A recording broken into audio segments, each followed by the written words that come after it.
সূরাতুল বাকারার 208 নম্বর আয়াতের ভিতরে স্পষ্ট করে জানিয়ে দিলেন, ইয়া আইয়ুহাল্লাযীনা আমানু, হে বিশ্বাসী বান্দা বান্দিরা, উদখুলু ফিস সিলমি কাফা, তোমরা পরিপূর্ণ রূপে ইসলামের মধ্যে প্রবেশ করো। পরিপূর্ণ রূপে ইসলামের মধ্যে প্রবেশ করতে গেলে ইসলামটা কি এটা আগে প্রত্যেকে জানা দরকার আছে না নেই? ধাপে ধাপে ব্যাখ্যা দেব, পাঠ পাঠ করে ব্যাখ্যা দেব। ইসলাম হলো মানব জাতির জীবন বিধান।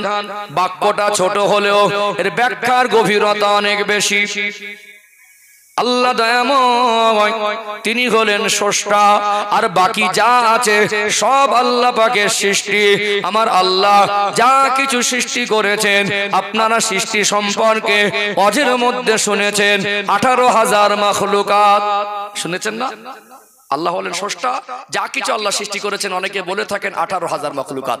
তবে নির্দিষ্ট তো বলা যায় না 18,000ই হবে, কম বেশি তো হতেই পারে, বরং কম হবে না বেশি হবে।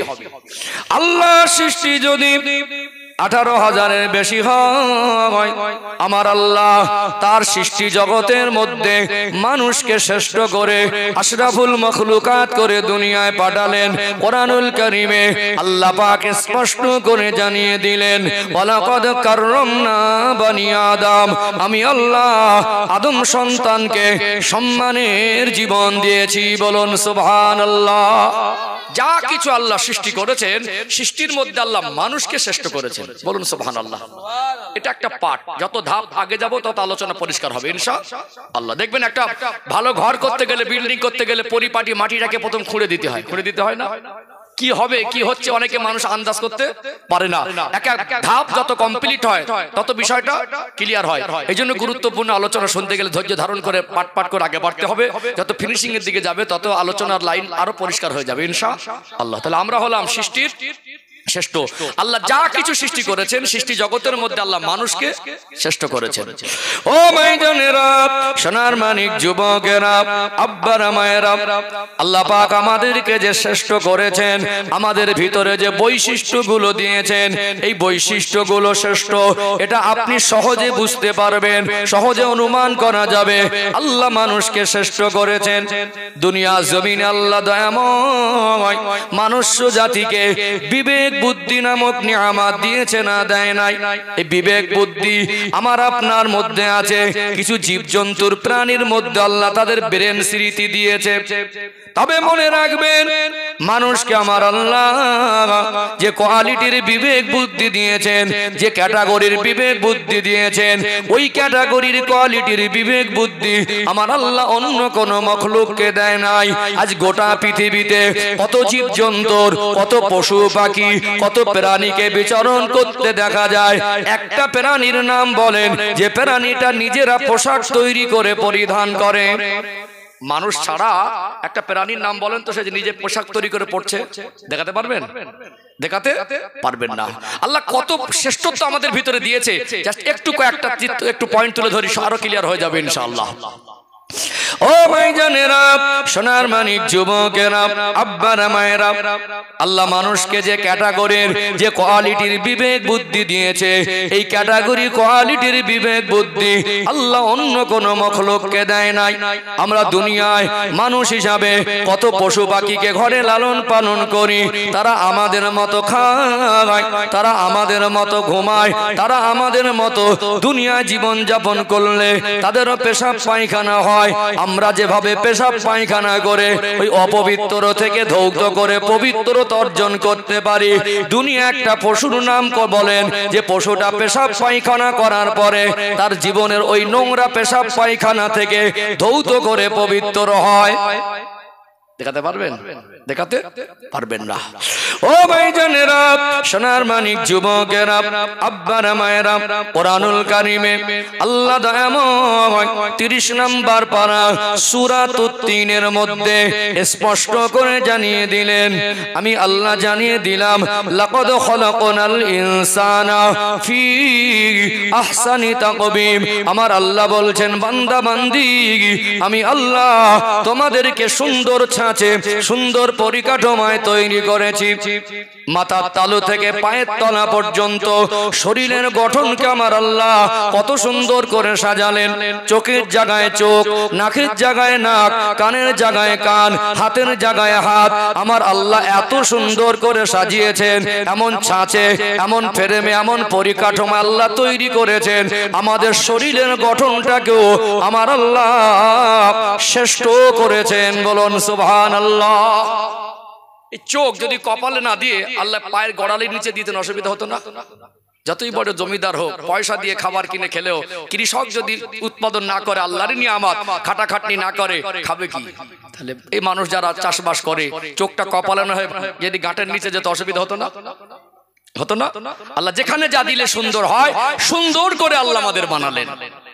ও ভাইজানেরা, সোনার মানিক যুবকেরা, আব্বার মায়েরা, একটা হলো জীব আর একটা হলো জড়। একটা পাথরের টুকরা, এটা জড় পদার্থ। একটা শুকনো কাঠ ভাঙা, এটা জড় পদার্থ। একটা ছোট মাটির ঢেলা, এটা জড় পদার্থ।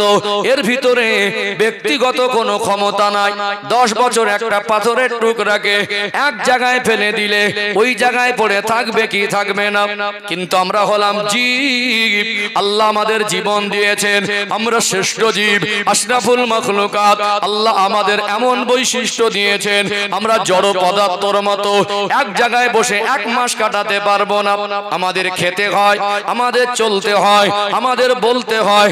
আল্লাহ দয়াময় আমার আপনার যে বিবেক বুদ্ধি দিয়েছেন, এই বিবেক বুদ্ধি দিয়ে আমাদেরকে সিদ্ধান্ত নিতে হয় কি হয় না? সৃষ্টির শ্রেষ্ঠ হয়ে খেতে পারি বলে, যা ইচ্ছা সবাই যদি যে যার মতো যা ইচ্ছা তাই খায়, করতে পারি বলে, যেমন চায় তাই করব, সিদ্ধান্ত নিতে পারি বলে যেমন চায় তাই সিদ্ধান্ত নেব। গোটা পৃথিবীর মানুষ যদি যে যার মতো চলতে থাকে, যে যার মতো করতে থাকে, যা ইচ্ছা তাই সিদ্ধান্ত নেয়, মানুষের জীবনে শান্তি বলে কিছু থাকবে না, শৃঙ্খলা বলে কিছু থাকবে না। এই মানুষের জীবনে প্রকৃত শান্তির অভাব হয়ে যাবে কি যাবে না? আমাদের জীবনে একটা ডিসিপ্লিন দরকার, একটা গাইডলাইন দরকার, জীবন যাপনের সুন্দর একটা নিয়ম পদ্ধতির দরকার। আমরা যে যার মতো করে যা ইচ্ছা তাই করব, যা ইচ্ছা তাই খাবো, যা ইচ্ছা তাই সিদ্ধান্ত নেব, যে যার মতো করে চললে গোটা পৃথিবীতে শান্তি আর শৃঙ্খলা বলে কিছু থাকবে? শান্তি শৃঙ্খলা বলে কিছু থাকবে না। তাহলে আমাদের সৃষ্টিকর্তা কে? সবাই মিলে বলে আল্লাহ আমাদের পাঠিয়েছেন, আমাদের সৃষ্টি করেছেন। আবার আল্লাহর ডাকে আমাদের ফিরে গিয়ে হিসাব দিতে হবে। তাহলে এই দুনিয়ায় আল্লাহ যখন পাঠিয়েছেন, আমাদের জন্য কোন পথটা ভালো পথ হবে, কিভাবে জীবন যাপন করলে আমাদের জীবনটা সুন্দরভাবে অতিবাহিত হবে, আল্লাহ থেকে কারোর তো ভালো জানার কথা নয়। এই জন্য আল্লাহর পক্ষ থেকে মানুষ জাতির জন্য জন্ম থেকে মৃত্যু পর্যন্ত কিভাবে তার জীবনটা অতিবাহিত হবে, একটা মানুষ জাতির জীবনে যা কিছু সমস্যা হয় সমস্ত সমস্যা সমাধান, কিভাবে চলবে, কিভাবে ঘুমাবে, কিভাবে জীবন যাপন করবে, সমস্ত নিয়ম পদ্ধতি সুন্দর একটা গাইডলাইন মানুষ জাতির জীবন যাপনের জন্য আল্লাহ দিয়েছেন। ওই নিয়ম পদ্ধতির নাম হলো ইসলাম। জোরে বলুন সুবহানাল্লাহ। ও ভাইজানেরা, সোনার মানিক যুবকেরা, আব্বারা মায়েরা, দুনিয়া আমরা বাবা মা, আমরা আমাদের সন্তানকে ভালোবাসি কি বাসি না? সন্তান আমাদের আদরের জিনিস, মায়ার জিনিস। কোন বাবা মা চায় না সন্তান বিপদে পড়ুক, কোন বাবা মা চায় না সন্তানের জীবন থেকে শান্তি সরে যাক, কোন বাবা মা চায় না সন্তানের জীবনে দুঃখ নেমে আসুক, কোন বাবা মা মন থেকে চায় না সন্তান বিপদ মুসিবতে পড়ুক। এটা কি কোনো বাবা মা চাইতে পারে?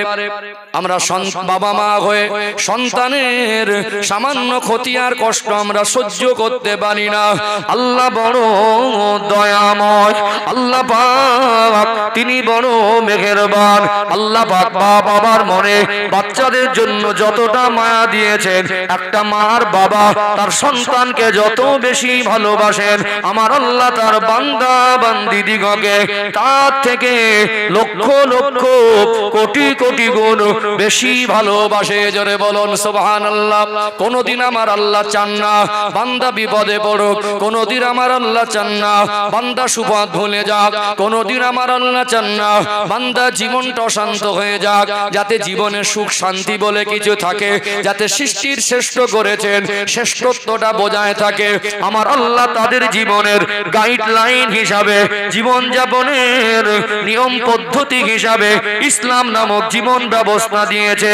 এই মানুষ মনুষ্য জাতি আল্লাহর পথ, আল্লাহ দেখিয়ে দেওয়া রাস্তা মাঝে মাঝে ভুলে যায় কি যায় না? সোজা রাস্তা ভুলে যায়, নিজের মতো একটা পথ বানিয়ে নেয়, নিজের মতো একটা ধর্ম বানিয়ে নেয়, নিজের মতো একটা নিয়ম বানিয়ে নেয়। এই মানুষগুলো পথভ্রষ্ট হয়ে যায়, যায় কি যায় না? মানুষগুলো পথভ্রষ্ট হয়ে যায়।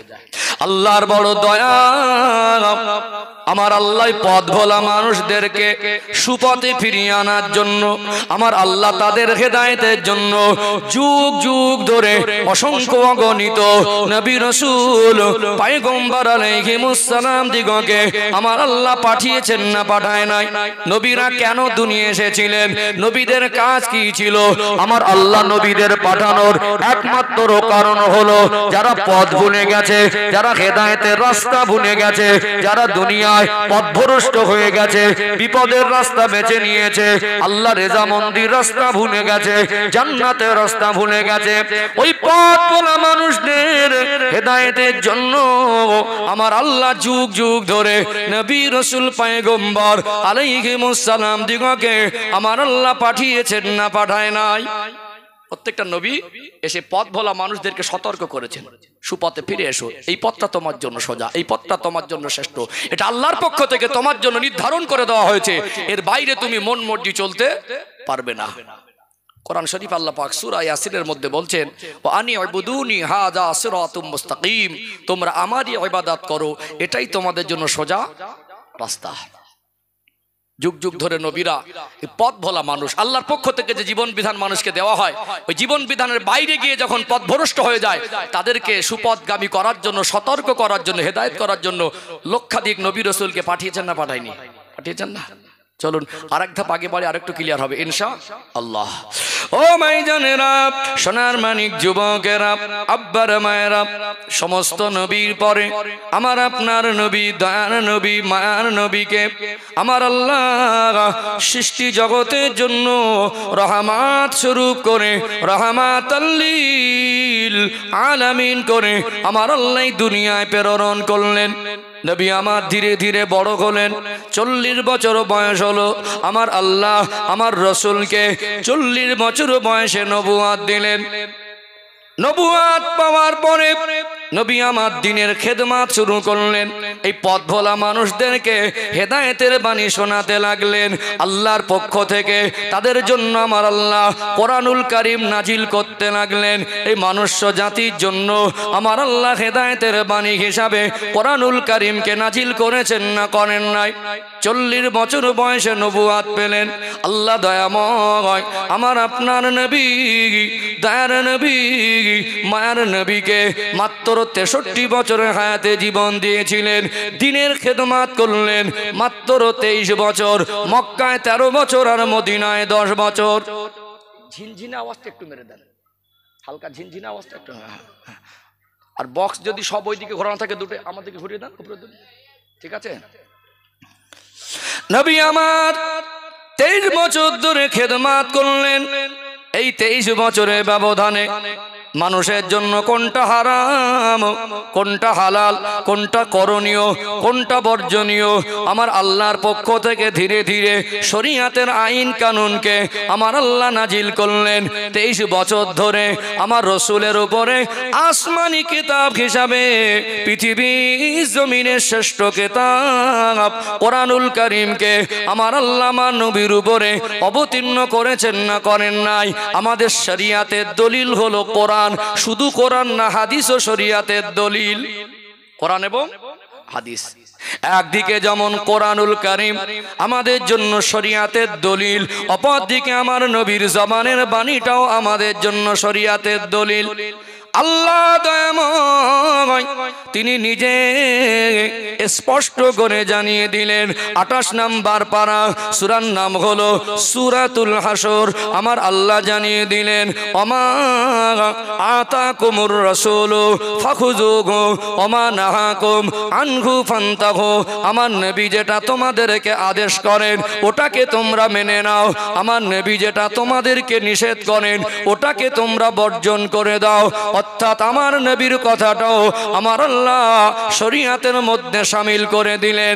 নবী আমার কোন বিষয়ে যদি একবার না করে দেন ওটা বিশ্বের মানুষের জন্য হারাম হয়ে যায়। নবী যদি কোনো বিষয়ে না করে দেন ওটা যেমন হারাম হবে, নবী যদি কোনো বিষয়ে হ্যাঁ বলে দেন ওটা বিশ্বের মানুষের জন্য জায়েজ হয়ে যায় কি যায় না? টোটালি 23 বছর মানুষ কি করবে আর কি করবে না, কি খাবে আর কি খাবে না, অর্থাৎ জীবনে যা কিছু প্রয়োজন আল্লাহ পাক 23 বছর ধরে আমার রাসূলের উপরে ধীরে ধীরে নাজিল করলেন। এই 23 বছরের ব্যবধানে কমপ্লিট জীবন বিধান কোরআনুল কারীমকে আল্লাহ নাজিল করতে গিয়ে আমার রাসূলের কাছে তানার ফেরেশতা হযরত জিবরাইল আমিন আলাইহিস সালামকে কম বেশি 24,000 বারের মতো আমার রাসূলের কাছে প্রেরণ করেছিলেন। পর্দা আল্লাহ 23 বছরের মধ্যে পর্দার বিধানকে ফরজ করে দিলেন, সুদকে হারাম করে দিলেন, ঘুষকে হারাম করে দিলেন, জেনা ব্যভিচারকে কঠিন অপরাধ বলে সাব্যস্ত করে দিলেন। আমার আল্লাহ বড়কে সম্মান করার আদেশ দিলেন, ছোটকে স্নেহ করার আদেশ দিলেন। এই 23 বছরে মানুষের জীবনে যা দরকার, ব্যবসা কেমন সততার মধ্যে করতে হবে, একটা মানুষ কি খাবে আর কি খাবে না, আমার আল্লাহ তিনি দুনিয়ার মানুষকে তাদের জীবনের গাইডলাইন দিলেন। একটা রাষ্ট্রনায়ক তার চরিত্র কেমন হবে, দুনিয়া ইমামের দায়িত্ব কেমন হবে, মসজিদের কমিটির দায়িত্ব কেমন হবে, একটা মানুষ তার জন্ম থেকে মৃত্যু পর্যন্ত যা কিছু দরকার, বাবা মার সম্পদ রেখে বাবা মা মারা যাবার পরে সন্তানগুলো ছেলে কতটা পাবে, মেয়েটা কতটা পাবে, টোটাল জীবন বিধানের সমস্ত সমস্যার সমাধান আমার আল্লাহ 23 বছরে নাজিল করেছেন না করেন নাই? 23 বছরের খেদমাতে আল্লাহ নবী হুজুর আমার দিন 50 দিনের খেদমাতের ফলে আমার রাসূলুল্লাহর হাতে হাত দিয়ে ঈমানের কলেমা পড়ে মুসলমান হয়েছিলেন কম বেশি 1.5 লক্ষের মতো। জোরে বলুন সুবহানাল্লাহ। 23 বছরের ব্যবধানে আমার রাসূলুল্লাহ সাহাবার সংখ্যা হলো কম বেশি 1.5 লাখ। নবী আমার জীবনে একবার হজ করেছিলেন, এটা আমার নবীর জীবনের প্রথম হজ, আর এটা আমার নবীর জীবনের শেষ হজ। নবী আমার যখন বললেন আমি একবার হজ করব, আল্লাহ নবী যখন হজ করবেন আমার রাসূলুল্লাহর সঙ্গী হয়ে হজ পাক আদায় করা এটা বড় সৌভাগ্যের। চতুর্দিকে দ্রুত গতিতে খবরটা ছড়িয়ে গেল, সমস্ত সাহাবারা মনের মধ্যে আশা করতে লাগলেন হজ আদায় করব। আল্লাহ নবীর সঙ্গী হয়ে 1.5 লাখ সাহাবার মধ্যে আমার রাসূলুল্লাহর সঙ্গী হয়ে 1,25,000 মতো সাহাবা হজ আদায় করেছিলেন। আল্লাহ নবী হুজুর আমার তিনি বিদায় হজের ভাষণ দিচ্ছিলেন আরাফা ময়দানে। যারা হাজী সাহেব ফরজ হজ করেন আরাফা ময়দানে যদি অবস্থান না করেন হজ বলে কিছু হবে না। নবী আমার 1,25,000 সাহাবাদের নিয়ে আল্লাহর নবী বিদায় হজের ভাষণ দিচ্ছিলেন। আল্লাহ নবী সেই দিন এই 23 বছরে যা কিছু আল্লাহ নাজিল করেছেন এই 23 বছরে নাজিল হওয়া গুরুত্বপূর্ণ বিষয়গুলো পুনরায় সাহাবাদের সতর্ক করছিলেন। নবী আমার সেই দিন যে ভাষণটা দিয়েছিলেন সিরাতের কিতাবে আমার নবী জীবনী কিতাবে বিদায় হজের ভাষণ শিরোনামে লেখা হলো। নবী আমার সেই দিন বলছিলেন আলবিদা আলবিদা আলবিদা, হতে পারে এটা আমার জীবনের শেষ হজ। লক্ষাধিক সাহাবা আমার রাসূলুল্লাহর পূর্ণিমার চাঁদের মতো চমকানো চেহারার দিকে তাকিয়ে নবী আমার বলছিলেন আমি হায়াতে থাকবো আবার আপনাদের এত মানুষকে সামনে পাবো, আবার এমন করে বয়ান করব, এটা নাও হতে পারে। আল্লাহ নবী বলছিলেন আমি যে কথাগুলো বলছি আপনারা গুরুত্ব দিয়ে শোনেন। নবীর কথাগুলো সাহাবারা আমার নবী চাঁদ মুখের পানে তাকিয়ে অত্যন্ত গুরুত্ব দিয়ে শ্রবণ করছিলেন। আল্লাহ নবীর বিদায় হজের ভাষণটা অনেক লম্বা, সবকটা বলার অবকাশ নেই, যেহেতু আমি ইসলাম বিষয়টা বোঝাচ্ছি এই জন্য সংক্ষেপে উপস্থাপন করছি। নবী আমার সেই দিন সাহাবাদের বলছিলেন তারাকতু ফিকুম আমরাইন, আমি রাসূল আপনাদের কাছে দুটা জিনিস ছেড়ে যাচ্ছি, লান তাদিল্লু মা তামাসসাকতুম বিহিমা কিতাবুল্লাহি ওয়া সুন্নাতু রাসূলি। এই দুটো জিনিস যতদিন আঁকড়ে রাখবে পথভ্রষ্ট তোমরা হবে না। দুটো জিনিসের মধ্যে একটা হলো আল্লাহ পাকের পবিত্র কালাম কোরআনুল কারীম, আর একটা হলো আমার সুন্নাত, আমার কর্ম আর আমার কথা, এটা হলো হাদিস শরীফ। এই দুটা জিনিসকে আপনাদের মাঝে ছেড়ে যাচ্ছি। আল্লাহ নবী হুজুর আমার ওই দিন এত লম্বা দোয়া চেয়েছিলেন, মন খুলে সাহাবাদেরকে নিয়ে বয়ান করছিলেন। আল্লাহ নবী সাহাবাদের বয়ান শোনাচ্ছিলেন। ওই সময় মাগরিবের নামাজটা ওখানে ওয়াক্তটা পার হয়ে গিয়েছিল। আল্লাহর নবী ওখানে মাগরিবের নামাজ আদায় করেন নাই, ওখান থেকে মুজদালিফা এসে মাগরিব আর এশার নামাজ একসঙ্গে আদায় করেছিলেন। কিয়ামত পর্যন্ত আমার রাসূল যেহেতু মাগরিবের নামাজটা ওখানে পড়েন নাই, হাজী সাহেবরা ওয়াক্ত হয়ে গেলে মাগরিবের নামাজ পড়তে পারবে না। আরাফা ময়দান ছেড়ে মুজদালিফা এসে ওখানে মাগরিব আর এশার নামাজ একসঙ্গে পড়তে হয়। নবী আমার বিদায় হজের ভাষণ দিচ্ছিলেন। ওই বিদায় হজের ভাষণ চলাকালীন আল্লাহ নবীর উপরে কোরআনুল কারীমের সর্বশেষ আয়াত আমার আল্লাহ নাজিল করে দিলেন। জিবরাইল আমিন আলাইহিস সালাম আসলেন, কোরআনুল কারীমের সর্বশেষ আয়াত অবতীর্ণ হয়ে গেল। আল ইয়াউমা আকমালতু লাকুম দীনাকুম ওয়া আতমামতু আলাইকুম নি'মাতি ওয়া রাদিতু লাকুমুল ইসলাম দীনা। কোরআনুল কারীমের 6 নম্বর পারা, সূরার নাম হলো সূরাতুল মায়েদা, 3 নম্বর আয়াত। আমার আল্লাহ বলেন আল ইয়াউমা আকমালতু লাকুম দীনাকুম, আজকে আমি দ্বীনকে কমপ্লিট করে দিলাম। ওয়া আতমামতু আলাইকুম নি'মাতি, নিয়ামতকে পরিপূর্ণ করে দিলাম। ওয়া রাদিতু লাকুমুল ইসলাম দীনা, আমি আল্লাহ ইসলামের উপরে রাজি খুশি সন্তুষ্ট হয়ে গেলাম। বিদায় হজের ভাষণ চলাকালীন আল্লাহ নবী কোরআনুল কারীমের সর্বশেষ আয়াত নাজিল করলেন। দিন কমপ্লিট, নিয়ামতকে আল্লাহ পরিপূর্ণ করে দিলেন, আর ইসলামের উপরে আল্লাহ রাজি খুশি হয়ে গেলেন। দিন কমপ্লিট মানে আল্লাহ নতুন করে আর আয়াত নাজিল করবেন না, নতুন করে আর কোন মানুষ্য জাতির জন্য নিয়ম পদ্ধতি দেওয়ার প্রয়োজন মনে করলেন না। যা কিছু প্রয়োজন ছিল কমপ্লিট আল্লাহর পক্ষ থেকে 23 বছরে দিয়ে দিয়েছেন। এই আয়াত নাজিল হওয়া, রাসূলুল্লাহর শব্দ চয়ন, উপস্থাপনের ভঙ্গিমা, তানার নুরানি চেহারায় অশ্রু ঝরা চোখ, আল্লাহ নবীর এই চেহারার দিকে তাকিয়ে যারা জ্ঞানী বিশিষ্ট সাহাবীরা দেখছিলেন আর কথাগুলো শুনছিলেন, উপলব্ধি করছিলেন আল্লাহ নবী হয়তো আমাদের মাঝে আর বেশি দিন থাকবেন না। এই ইঙ্গিত আল্লাহ দিন কমপ্লিট করে দিয়েছেন। রাসূল বলছেন এটা আমার জীবনের শেষ বিদায় হতে পারে, এত মানুষকে হয়তো আর দেখা করব, কথা বলবো, এক জায়গায় হব, এইটুকু আমার জীবনের সময় আসতে না পারে। আর বাস্তবেই তাই হয়ে গেল। আগামী বছর যে আবার হজের সিজন আসবে, এইটুকু আমার নবীর হায়াতে জীবন আর পেলেন না।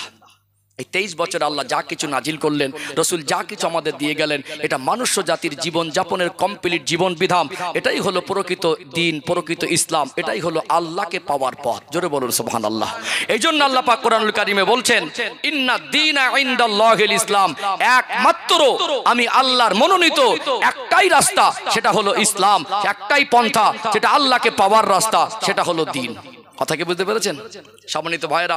এই 23 বছর আমার আল্লাহ কমপ্লিট জীবন বিধান নাজিল করলেন।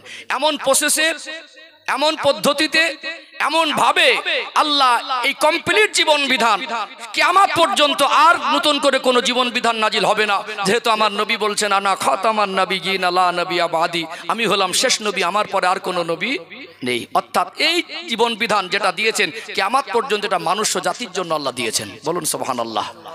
অর্থাৎ এখানে একটু গভীরভাবে ভাবার বিষয় যেটা, যে জীবন বিধান আমরা পেয়েছি, যে জীবন বিধান আল্লাহ মানুষ্য জাতির জন্য অবতীর্ণ করেছে, এই জীবন বিধানের মধ্যে একটা সেন্টেন্স, একটা বাক্য, একটা শব্দ, একটা ওয়ার্ড, একটা ছোট কথা, ছোট একটা কর্ম এর ভিতরে ঢোকানো সম্ভব হয়নি। আর মানুষ চেষ্টা করে কিয়ামত পর্যন্ত ইসলাম নামক জীবন বিধানকে মানুষ পরিবর্তন আর পরিবর্ধন করতে পারবে না, মিটিয়ে দিতেও পারবে না। সম্মানিত উপস্থিতি, এখানে একটু গুরুত্বপূর্ণ কয়েকটা পয়েন্ট তুলে ধরবো, একটু মনোযোগী হওয়ার জন্য আমি আপনাদের দৃষ্টি আকর্ষণ করছি। অর্থাৎ এখানে আমার আল্লাহ এই 23 বছরে যে কোরআনুল কারীম নাজিল করলেন, আল্লাহ সূরাতুল বাকারার 2 নম্বর আয়াতেই প্রথম বলছেন যে যালিকাল কিতাবু লা রাইবা ফি, ওই কিতাবে ভুল তো দূরের কথা, সন্দেহের অবকাশ নেই। নির্ভেজাল আল্লাহর পক্ষ থেকে আল্লাহরই কথা, আল্লাহরই বাণী, এটা মনুষ্য জাতির জন্য দেওয়া হয়েছে। এটা পৃথিবীর জমিনের শ্রেষ্ঠ কিতাব, বলুন সুবহানাল্লাহ। অর্থাৎ সম্মানিত উপস্থিতি, আল্লাহ পাক কোরআনুল কারীমের অপর আয়াতে বলছেন যালিকাল কিতাবু লা রাইবা ফি, যেমন এই কিতাবে ভুল তো দূরের কথা, সন্দেহের অবকাশ নেই। অপর আয়াতে আল্লাহ বলছেন ইন্না নাহনু নাযালনা যিকরা ওয়া ইন্না লাহু লাহাফিজুন, আমি আল্লাহ কোরআনুল কারীমকে নাজিল করেছি আর হেফাজত আর সংরক্ষণের দায়িত্ব আমি আল্লাহ নিজেই গ্রহণ করেছি, বলুন সুবহানাল্লাহ। কিয়ামত পর্যন্ত দুনিয়ার কোন শক্তি হাজারো চেষ্টা করে কোরআনুল কারীম যে কিতাব আকারে আমরা সংরক্ষণ করেছি এটাকে পৃথিবী থেকে মুছে দিতে পারবে না। এমন এক মহামূল্যবান কিতাব, এই কিতাব এত বেশি তেলাওয়াত হয় পৃথিবীর ইতিহাসে, এমন তেলাওয়াত করা কিতাবের কোন বেনজির এরকমের ধারে পাশে আসবে এরকম একটা কিতাবের নাম কেউ বলতে পারবে না। এবং যদি পৃথিবীর কোন শক্তি কিতাব আকারে যে কিতাবগুলো সংরক্ষণ করেছে কোরআনুল কারীমকে প্রশান্ত মহাসাগরে ডুবিয়ে দেয়, আল্লাহ কিছু বান্দাবান্দির অন্তরে কোরআনুল কারীম সংরক্ষণ করেছেন, সেটা বান্দাবান্দি ছিনিয়ে নিতে পারবে না। এমন এক জীবন বিধান আল্লাহ মানুষ জাতির জন্য দিলেন। এই জীবন বিধান মানুষের তৈরি নয়, মানুষের মন গড়া নয়। একদিকে যেমন কোরআনুল কারীম, না কি কেউ মিটিয়ে দিতে পারবে, না এর একটা আয়াতকে কেটে বাদ দিতে পারবে, না নতুন কোন শব্দের ভিতরে সংযোজন করতে পারবে। অপরদিকে আমার নবীর কথাটা যেমন মানুষের জন্য জীবন যাপনের শরীয়তের দলিল, আল্লাহ তার হাবিবের শানে কোরআনুল কারীমে পৃথিবীর মানুষকে বলছেন ইন হুয়া ইল্লা ওয়াহয়ু ইউহা, আমার হাবিব যেটা বলেন তিনি মন গড়া বানোয়াটি কোনো কথা বলেন না। যেহেতু আমার হাবিবের কথাটাকে আমি আল্লাহ, আমার রাসূলের কথাটাকে আমি আল্লাহ শরীয়তের মধ্যে সীমাবদ্ধ করে দিলাম। অর্থাৎ এখানে আমার রাসূল তা আপনাদেরকে যা বলেছেন বা যা বলেন এটা মন গড়া কোনো কথা বলেন না, যেটা আমি আল্লাহ ওহী করি ওটাই আমার হাবিব আপনাদেরকে বলেন। তাহলে নির্ভেজাল, এখানে মানুষের কোনো মতামতের ভিতরে নেই আর ঢোকানো সম্ভব হবে না। ভালো করে খেয়াল করুন, পৃথিবীতে আজকে যত বড় মাপের মানুষ হোক, দুনিয়ার মধ্যে সে যত বিশ্বস্ত হোক, তার দুনিয়ার সম্মান যত বেশি হোক, কিয়ামত পর্যন্ত কারোর ক্ষমতা হবে না আল্লাহর বিধানকে পরিবর্তন করবে। কারোর কি ক্ষমতা হবে 5 ওয়াক্ত নামাজকে 4 ওয়াক্ত করে দেবে? কারোর কি ক্ষমতা হবে পর্দার হুকুমকে উঠিয়ে দেবে? পৃথিবীতে কি কারোর কিয়ামত পর্যন্ত ক্ষমতা হবে 1 মাস রোজাকে 15 দিন করে দেবে? ক্ষমতা হবে না। যে শরীয়ত বদলাতে চাবে 1 সেকেন্ডের মধ্যে সে হিরো থেকে জিরো হয়ে যাবে। কথা ঠিক না বেঠিক? অর্থাৎ আপনাদের এখানে তথ্য দেই, আজকে গোটা বিশ্বের মধ্যে যারা এডুকেটেড পারসন, দার্শনিক, বৈজ্ঞানিক, ঐতিহাসিকবিদ, আজকে যারা গবেষক, যারা আজকে জেনারেল শিক্ষিত এডুকেটেড পারসন, এই ক্যাটাগরির মানুষগুলো আজকে ইতিহাসকে আর গুগলের তথ্যকে প্রাধান্য দেয়। গুগলে সার্চ করবেন গোটা পৃথিবীতে ধর্মের সংখ্যা কতটা, আপনি আশ্চর্য হবেন, অবাক হবেন। গুগল আপনাকে ইতিহাস থেকে বর্তমান প্রেক্ষাপট থেকে তথ্য সংগ্রহ করে গুগল বিশ্বের মানুষকে তথ্য জানাচ্ছে টোটাল পৃথিবীর জমিনে ইসলামের পৃথিবীর জমিনে ধর্মের সংখ্যা হলো 3.5 থেকে 4 হাজারের মতো। কতটা? 3.5 থেকে 4 হাজারের মতো। একমাত্র ইসলাম ব্যতীত এর বাইরে যা আছে, এদের এই ধর্মগুলোর ব্যাকগ্রাউন্ড, এদের কবে তৈরি হয়েছে, কবে থেকে প্রতিষ্ঠিত হয়েছে, প্রতিষ্ঠাতা কে, এই নিয়ম পদ্ধতি কে লিখেছে, এগুলো কিভাবে তৈরি হলো, উৎপত্তি কবে থেকে হলো, ওর ব্যাকগ্রাউন্ড আর পিছনে ইতিহাস ঘাটতে ঘাটতে যাবেন। সে 200 বছর হোক আর 2000 বছরের পুরনো হোক, একটা সময় গিয়ে তার পিছনে ইতিহাস বলে দেবে মানুষ লিখেছে, মানুষ তৈরি করেছে, কেউ না কেউ মানুষ এই পন্থা বার করেছে, কেউ না কেউ মানুষের আবিষ্কার করেছে। কিন্তু ইসলাম এমন এক জীবন ব্যবস্থার নাম, ইসলাম এমন এক রাস্তা আল্লাহর পক্ষ থেকে মানুষ জাতির দেওয়ার জন্য, মানুষ জাতির হেদায়েতের জন্য, মানুষ জাতির জীবন যাপনের জন্য আল্লাহ পাক যে রাস্তা, যে পন্থা ইসলাম নামক জীবন ব্যবস্থা দিয়েছে, এগুলো মানুষের লেখা নয়, মানুষের তৈরি নয়, মানুষের বানাওয়াতি নয়, পরিবর্তন সম্ভব নয়, পরিবর্তন সম্ভব নয়। নির্ভেজাল আল্লাহকে পাওয়ার রাস্তা কোরআন কারীমে সূরা ইয়াসিন, আপনারা জানেন, আমি যে আয়াতটা বলছিলাম আরেকবার আপনাদেরকে বলি। আল্লাহ বলছেন ও আনি'বুদুনি হাযা সিরাতুম মুস্তাকিম, তোমরা আমার ইবাদত করো, এটাই তোমাদের জন্য সোজা রাস্তা। অর্থাৎ ইসলাম যেটা বলেছে এটা আল্লাহকে পাওয়ার রাস্তা, রেজামন্দি হাসিলের রাস্তা, জান্নাতে যাওয়ার রাস্তা, মানুষের মনুষ্যত্ববোধ বজায় রাখার রাস্তা, মানুষের জীবনে প্রকৃত শান্তি কায়েমের রাস্তা। এর বিকল্প কোন পন্থায়, কোন রাস্তায়, কোন পদ্ধতিতে আল্লাহকে পাওয়া সম্ভব সম্ভব নয়। কোন ধর্মকে ছোট করা, আক্রমণ করা, ক্রিটিসাইজ করা ইসলাম আমাকে শেখায়নি। আপনার যদি ভালো লাগে আপনারটা আপনি মানুন, আমার যদি ভালো লাগে আমারটা আমি মানি। তবে এখানে ওপেন বিশ্বের মানুষকে মেসেজ দিতে চাই, কোরআনুল কারীমকে আল্লাহ নাজিল করেছেন মুসলমানদের জন্য নয়। কোরআনুল কারীমকে আল্লাহ নাজিল করেছেন মুসলমানদের ধর্মীয় কিতাব হিসেবে নির্দিষ্ট করে নয়, বরং কোরআনুল কারীম আল্লাহ নাজিল করেছেন মানুষ জাতির জন্য।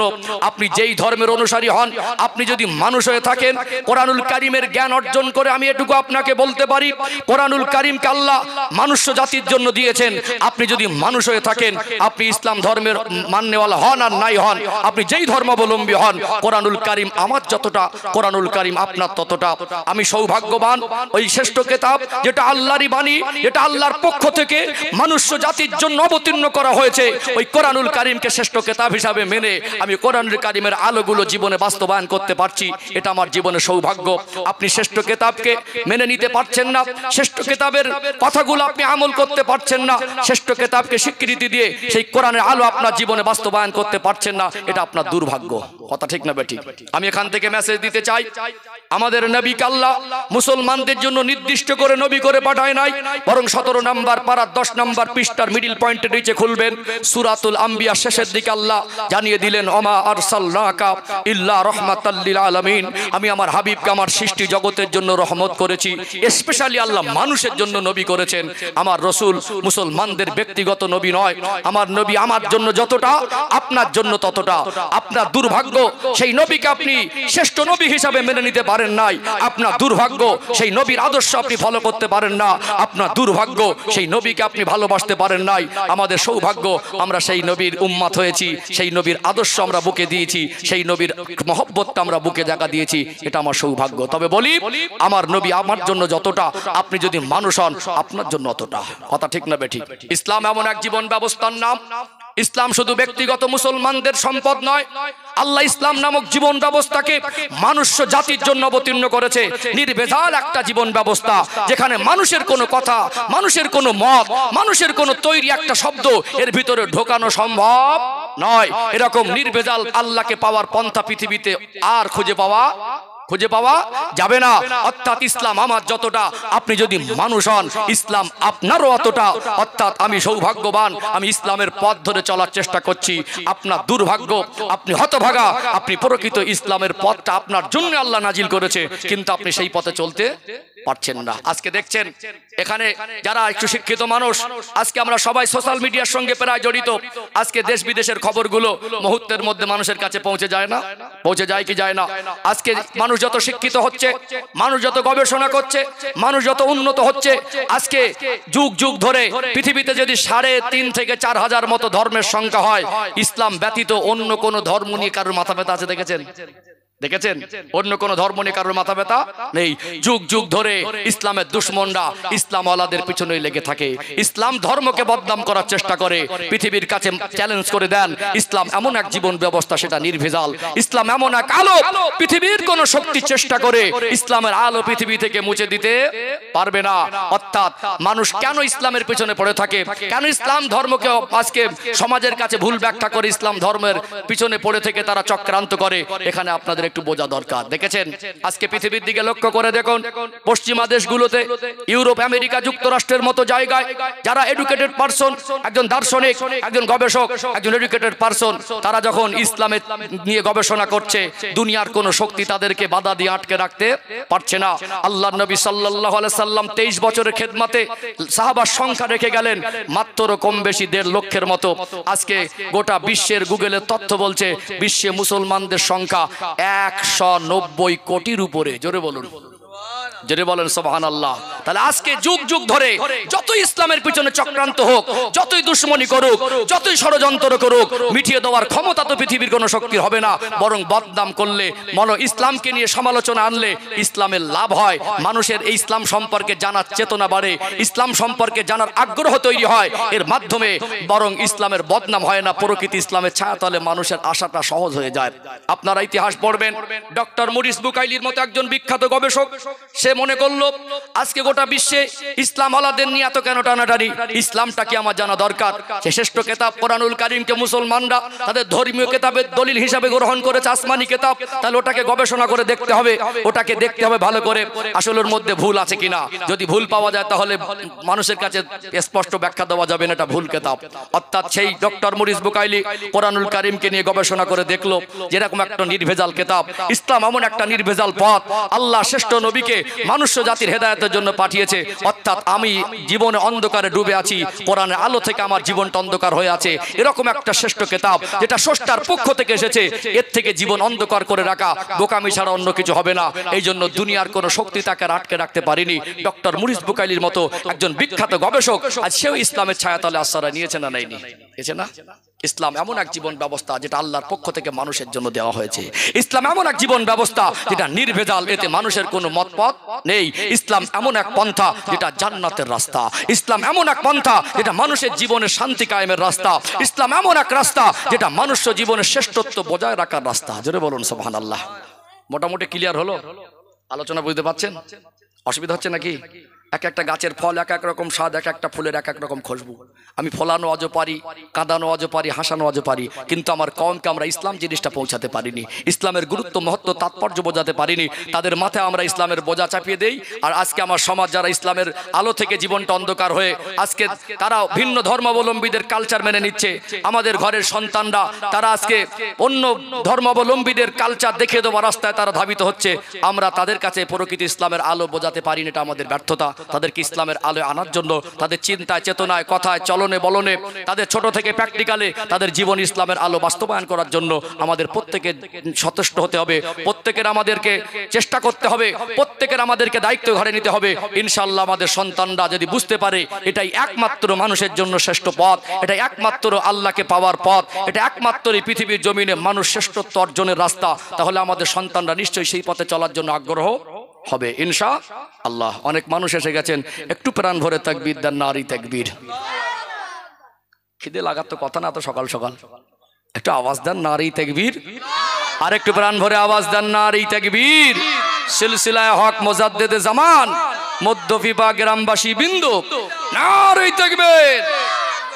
একটা পর্ব গেল, মোটামুটি ইসলাম সম্পর্কে ধারণা ক্লিয়ার হয়েছে তো মোটামুটি। চলুন একটু আগে যাই। আমাদের জীবনের পরিবর্তনের কিছু পর্যালোচনা দরকারও আছে, আছে না নেই? ইসলামটা কি একটু ধারণা হলো, ইসলামের গুরুত্ব মহত্বটা একটু ক্লিয়ার করে দেই, তাহলে আরেকটু ইসলামের প্রতি আমাদের যে ভক্তি, ভালোবাসা, শ্রদ্ধা, যে ঈমান, সেগুলো আরো দৃঢ় আর মজবুত হবে ইনশাআল্লাহ।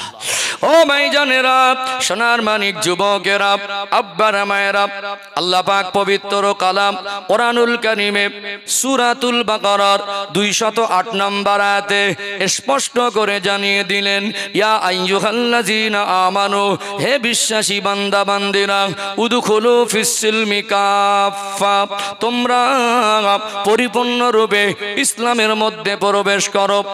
পরিপূর্ণ রূপে ইসলামের মধ্যে প্রবেশ করতে গেলে আল্লাহর আদেশ নিষেধ, আমার রসুলের আদেশ নিষেধগুলো আমালে জিন্দেগিতে বাস্তবায়ন করা দরকার আছে না নেই?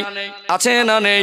কোনটা হারাম, কোনটা হালাল, কোনটা নেকি, কোনটা গুনাহ, কোনটা করণীয়, কোনটা বর্জনীয়, এক কথায় আমার আল্লাহ আর আমার রসুল যা কিছু আদেশ করেছেন এগুলোকে মেনে নিয়ে আমল করা, যা কিছু নিষেধ করেছেন এগুলোকে বর্জন করা। আল্লাহ পাক কোরআনুল কারীমে অপর আয়াতে বলছেন, পৃথিবীর মানুষকে আল্লাহ জানিয়ে দিলেন, ওয়ালা তাহিনু ওয়ালা তাহজানু ওয়া আনতুমুল আলাউনা ইন কুনতুম মুমিনিন। ওরে আমার বান্দা, ওরে আমার বান্দি, তোমরা যদি পরিপূর্ণ মুমিন হয়ে যাও, দুনিয়ার কোন শক্তি, দুনিয়ার কোন ব্যক্তি তোমাদের ক্ষতি আর অপমান অপদস্থ করতে পারবে না। অপরাধ আমার আল্লাহ বলছেন, ওয়া কানা হাক্কান আলাইনা নাসরুল মুমিনিন। বান্দা বান্দি, তোমরা যদি মুমিন হয়ে যাও, আমি আল্লাহর পক্ষ থেকে তোমাদেরকে সাহায্য করাটা ওয়াজিব হয়ে যাবে। মুমিন হতে গেলে কোরআনের দেখিয়ে দেওয়া রাস্তায় চলা দরকার আছে না নেই? এখানে আল্লাহ বলছেন, তোমরা যদি মুমিন হও, দুনিয়ায় তোমরা হবে দামি, তোমরা হবে শক্তিশালী, তোমরা হবে শ্রেষ্ঠ, আমি আল্লাহর সাহায্য তোমাদের জন্য থাকবে। অর্থাৎ দুনিয়ার জমিনে যারা প্রকৃত দ্বীনের অনুসারী হয়ে যাবে, রাসূলুল্লাহর আদর্শে আদর্শিত হয়ে যাবে, কোরআনের আলো আমালে জিন্দেগিতে বাস্তবায়ন করে নেবে, ওই মানুষটার জন্য যেমন আল্লাহ জাহান্নাম হারাম হয়ে যাবে, আল্লাহ জান্নাতটা ওয়াজিব হয়ে যাবে, আমার আল্লাহ রাজি খুশি হয়ে যাবে, স্রষ্টার সঙ্গে সৃষ্টির একটা গভীর সম্পর্ক তৈরি হবে। এই সম্পর্ক তৈরির মাধ্যমে মানুষ জাতি আল্লাহ সৃষ্টি জগতের মধ্যে শ্রেষ্ঠ হয়ে যাবে। বলুন সুবহানাল্লাহ। এখানে একটু ক্লিয়ার করি, পৃথিবীতে আজকে যারা শিক্ষিত মানুষ কোরআনকে অনুসরণ করে না এমনও মানুষ বলে কোরআন শ্রেষ্ঠ কিতাব। ঠিক বলছি তো? কোরআন হলো শ্রেষ্ঠ কিতাব। ইসলামের রাস্তাটা হলো মানুষ জাতির জন্য একমাত্র শ্রেষ্ঠ পথ। কথা ঠিক না বেঠিক? এবং আল্লাহ রসুল সৃষ্টি জগতের মধ্যে শ্রেষ্ঠ। তাহলে সেই শ্রেষ্ঠ নবীর ভালোবাসা যদি, আর আল্লাহ আমাদেরকে সৃষ্টি জগতের মধ্যে শ্রেষ্ঠ করেননি, সৃষ্টি জগতের মধ্যে মানুষ শ্রেষ্ঠ, মানুষদের মধ্যে নবীরা শ্রেষ্ঠ, নবীদের মধ্যে আমার নবী শ্রেষ্ঠ। অর্থাৎ এই মানুষ সে যত খারাপই হোক, ওই মানুষটা যখন সুপথে ফিরে আসবে, তার জীবনে যেমন শ্রেষ্ঠ কিতাব কোরআনুল কারীমের আলো বাস্তবায়ন হবে, তার জীবনে যখন ইসলামের পথ প্রতিষ্ঠিত হয়ে যাবে, তার জীবনে যখন শ্রেষ্ঠ নবীর আদর্শে বাস্তবায়ন হবে, তার অন্তরে যখন শ্রেষ্ঠ নবীর মহাব্বত ভালোবাসা জায়গা পেয়ে যাবে, তার ভিতরে সবকটা শ্রেষ্ঠ মিলিয়ে একটা সুপার সুপ্রিম পাওয়ার তৈরি হবে। ওটা হলো ইমানি পাওয়ার। তার জীবনে একটা সম্পদ হাসিল হবে, ওটা হলো স্রষ্টার রেজামন্দি, ওটা হলো আল্লাহ সন্তুষ্টি অর্জন। একটা মানুষের জীবনের মূল সফলতা হলো আল্লাহ সন্তুষ্টি অর্জন। জোরে বলুন সুবহানাল্লাহ। অর্থাৎ আজকে যখন এই মানুষকে আল্লাহ সৃষ্টি জগতের মধ্যে শ্রেষ্ঠ ঘোষণা দিলেন, কোরআনুল কারীম আল্লাহ পাক বলছেন, ওয়ালাকাদ কাররামনা বানি আদম, আমি আল্লাহ আদম সন্তানকে সম্মানের জীবন দিয়েছি, যা কিছু সৃষ্টি করেছি মানুষকে শ্রেষ্ঠ করেছি। আবার আল্লাহ কোরআন শরীফ অপর আয়াতে বলছেন, ওয়ালাকাদ যারানা লি জাহান্নামা কাসীরাম মিনাল জিন্নি ওয়াল ইনস লাহুম কুলুবুল লা ইয়াফকাহুনা বিহা ওয়া লাহুম আ'য়ুনুল লা ইবসিরুনা বিহা ওয়া লাহুম আযানুল লা ইয়াসমাউনা বিহা উলাইকা কাল আনআম বাল হুম আদল। আল্লাহ বলছেন একদল জিন এবং জিন এবং ইনসানকে দিয়ে আমি আল্লাহ জাহান্নামকে ভর্তি করব। তারা কারা? লাহুম কুলুবুল লা ইয়াফকাহুনা বিহা, যাদেরকে আমি আল্লাহ কলব দিয়েছি, বোঝার ক্ষমতা দিয়েছি, বুঝলো, বোঝার পরেও না বোঝার ভান করলো। ওয়ালাহুম আ'য়ুনুল লা ইবসিরুনা বিহা, যারা আমি আল্লাহ আমার পক্ষ থেকে তাদের জন্য আসমানি কিতাব শ্রেষ্ঠ রাস্তা ইসলাম আমার রাসূলকে দিয়েছি, তারা ইসলামের পথকে দেখে শুনে বুঝেও না বোঝার ভান করলো, দেখো না দেখার ভান করলো। ওয়ালাহুম আযানুল লা ইয়াসমাউনা বিহা, তারা শুনেও না শোনার ভান করলো। উলাইকা কাল আনআম, তখন আমি আল্লাহ বলছি যেমন আমি আল্লাহ মানুষকে শ্রেষ্ঠ বলেছি সৃষ্টির মধ্যে, তখন এই পথ যখন মানুষ না মেনে নেবে, কোরআনের আলো যখন জীবনে বাস্তবায়ন না হবে, শ্রেষ্ঠ নবীর আদর্শে যখন আদর্শিত না হবে, শ্রেষ্ঠ নবীর ভালোবাসা যখন অন্তরে জায়গা না দেবে, জেনে শুনে বুঝে যখন মানুষ ভান করবে, আল্লাহ বলছেন বালহুম আদল, বরং তারা চতুষ্পদ জন্তুরের মতো নয়, বরং আল্লাহ বলছেন উলাইকা কাল আনআমি বালহুম আদল, এরা শুধু চতুষ্পদ জন্তুরের মতো নয়, এরা তার থেকেও নিকৃষ্ট।